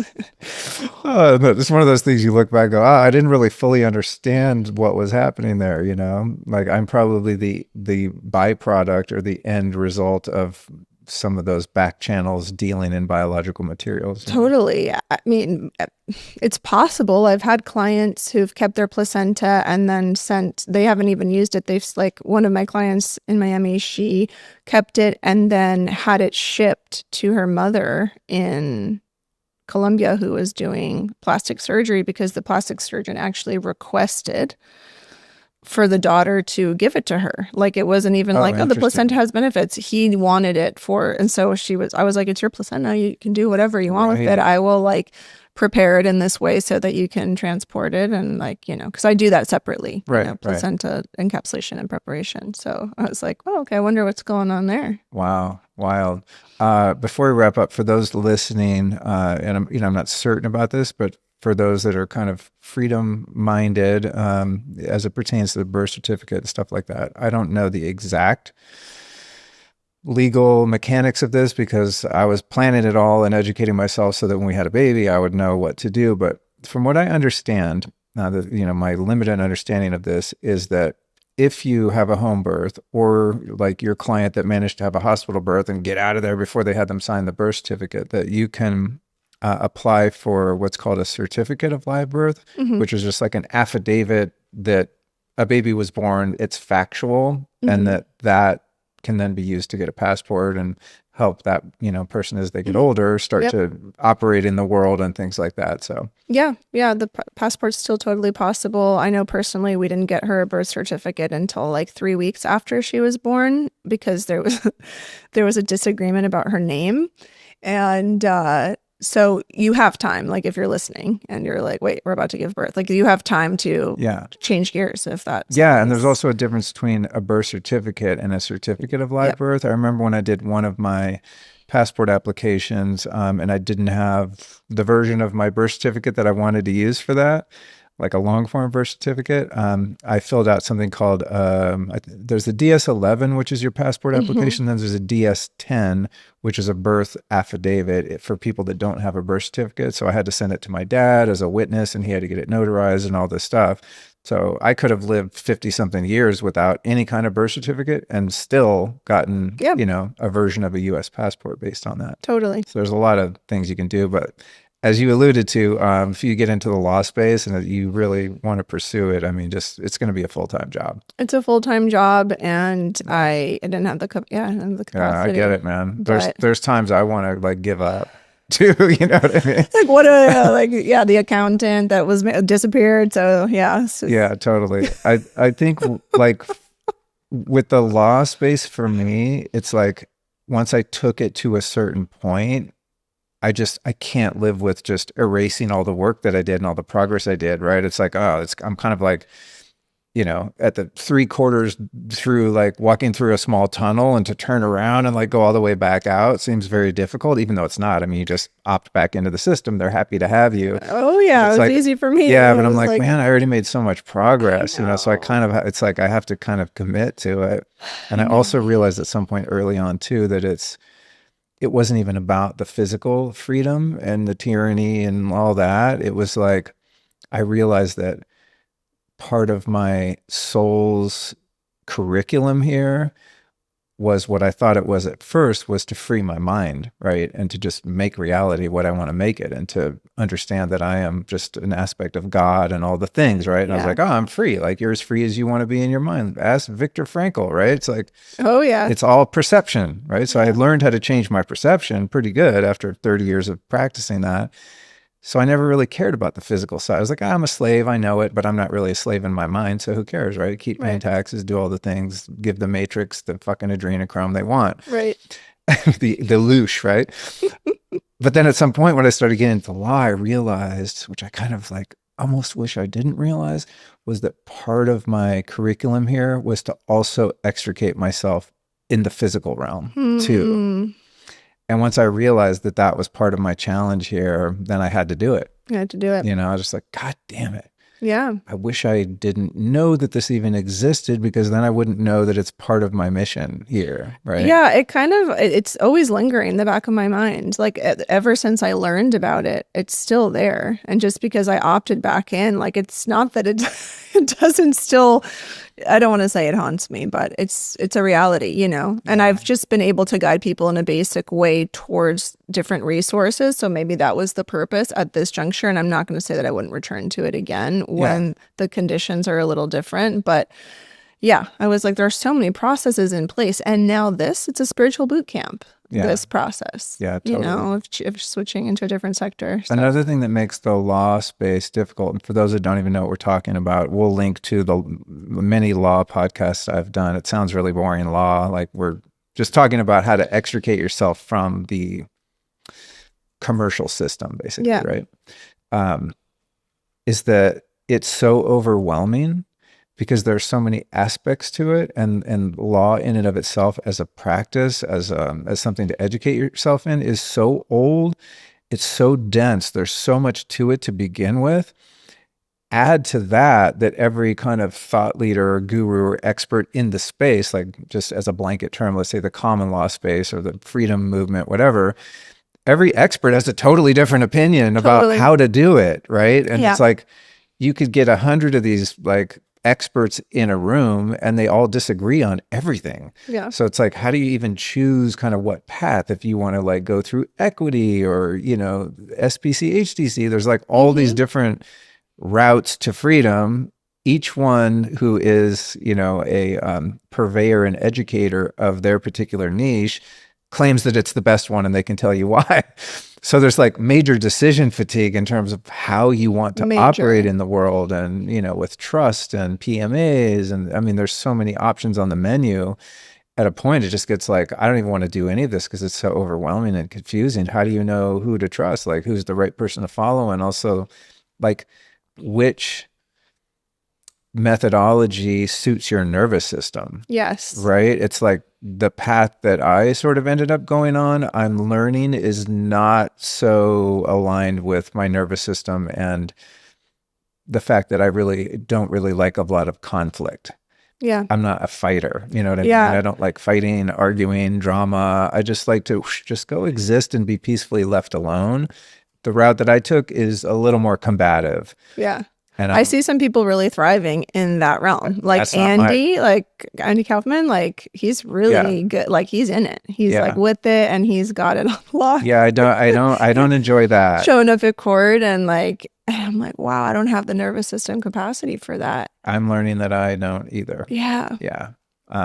So that I've talked to some people about the equity path, like there's that whole thing, and that definitely feels more aligned with me. That's more of a, it's not judo. What's the one where you like capoeira, where you use the energies, you know, like you absorb the energy of your opponent kind of thing. It's not taekwondo. What is it? Aikido. Aikido. Yeah. It's like, you know, it's making moves where you sort of like direct the energy in different ways rather than like head to head combat, you know? Yeah. But anyway, had no idea we're going to talk about that. I could go on forever.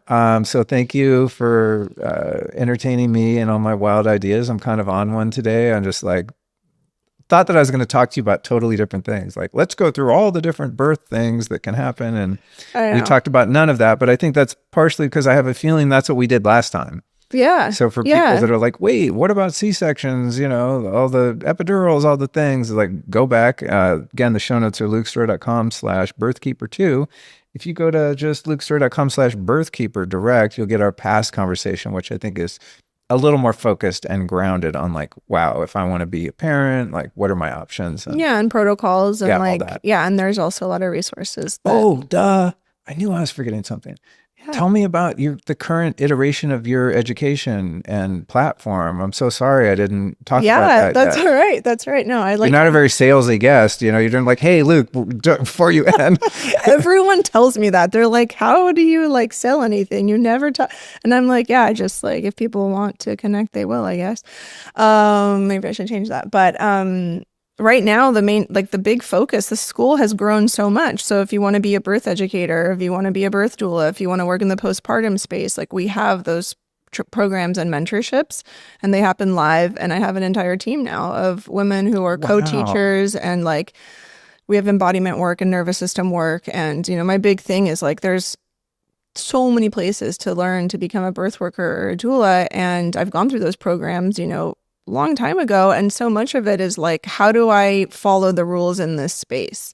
And there's no self-reflection work. There's no personal inquiry. And so we have a lot of like women who have no capacity to hold a lot of contrast going into a high intensity space like a birth space or postpartum space and struggling to really express in that space and do work and even earn a living because this huge piece is missing, right? Like I was talking about this yesterday, like a lot of angry birth workers, who want to see change and justice happen. And that's actually not how this bottom up change really occurs.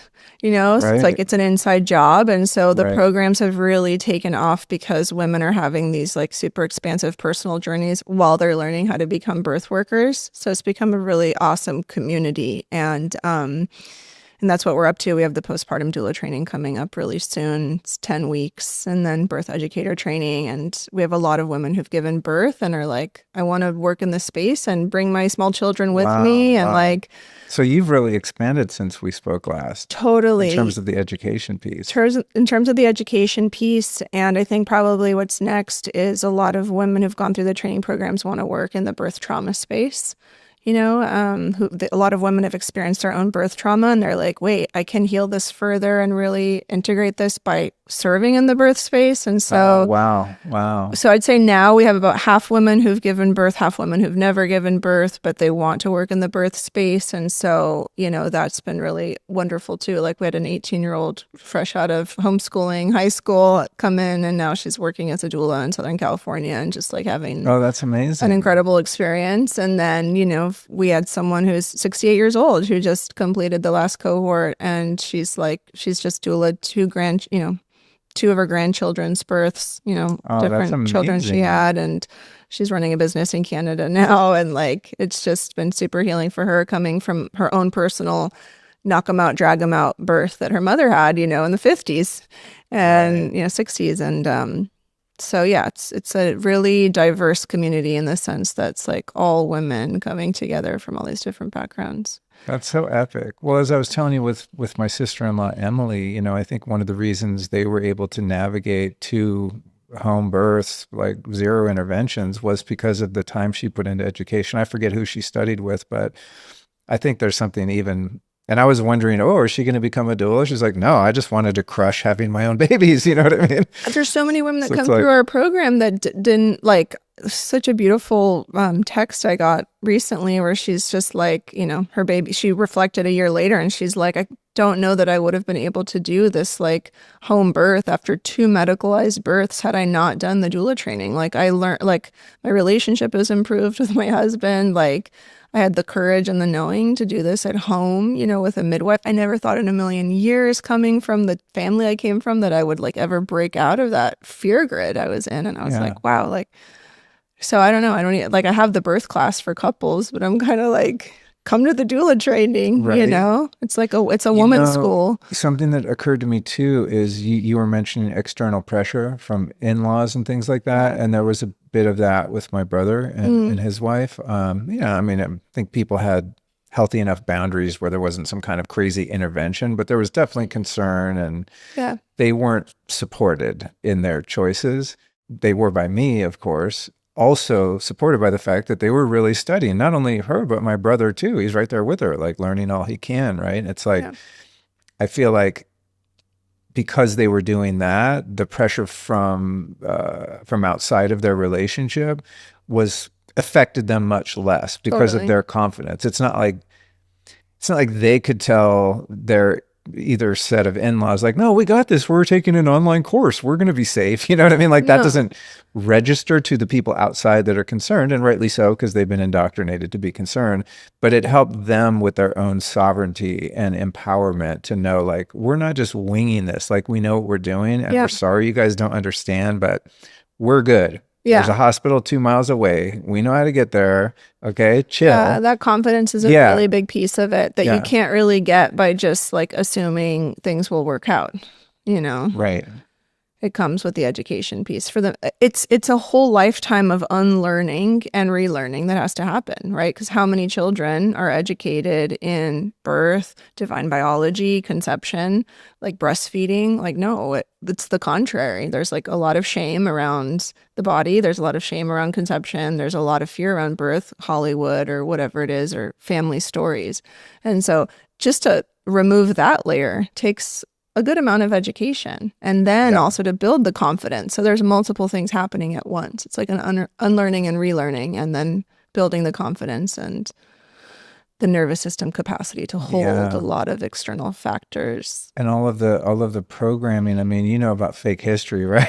It's like, Oh yeah, no, how do you even trust the statistics, that like in 1850, the average, mortality of women and their babies giving birth was this. Like, we can't even trust that, I right? can't So it's even like, trust that. No, it's like just the dinosaur bones. Like I can't even I'm just like I can't. No, like just when you think you've uncovered like the biggest conspiracies, then it's just like, it gets to the point where it's not like, oh, what is fake or what have we been deceived about? It's just like, what is not fake? Well, it's And not- what have no, we no. not been deceived Exactly, about? exactly. The What is ratio not- shifts at some point. You're like, okay, literally everything we've been taught our whole life is fake. There's maybe 10% based in reality.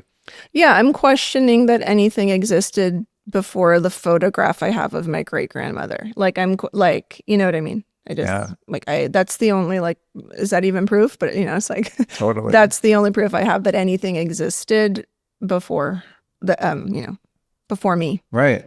Because they didn't have Photoshop. Because they didn't have Photoshop, right? And I worked in a darkroom for 5 years. It's like I understand that like that was the only It's the only empirical evidence we have of our recent past. So and then shifting out of analog into digital, I'm like, could they not even let us stay in there for too long? Because it was the only way to like, I mean, there's photographs of like lit up cities in Europe 200 years ago, over 200 years ago, full blown electronics happening. And the ones that get me are the World's Fairs. Oh, I know. Right. Oh, they're just fake plaster facades, and we just built it in 6 months with, horse and buggy level technology. With And then chisels. we just tore it all down or burned it down. It's like, oh my God. All right. So for people that want to experience you in your courses, you can go to lukestrayer.com/doula training. And if you use the code Luke10, you'll save 10%.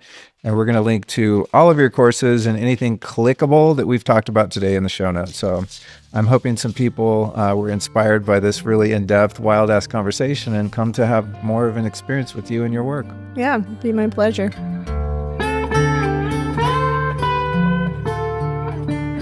All right, family, thanks for tuning in to The Lifestylist and making me part of your day. Now for a quick reality check. If social media pulled the plug on me tomorrow, how would we stay connected? I've been battling the Chinese Communist Party for years as they keep banning me on TikTok.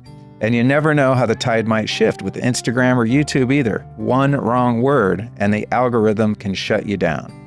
That's why I've been proactive. I'm doubling down on email as one of my most reliable long-term channels of communication. But there's one new twist. Instead of me blasting the same content to everyone on my email list, now you get to choose exactly what shows up in your inbox and what doesn't. So whether it's biohacking, truth, wellness, spirituality, or my uncut take on current events, whatever lights you up the most is what you'll get.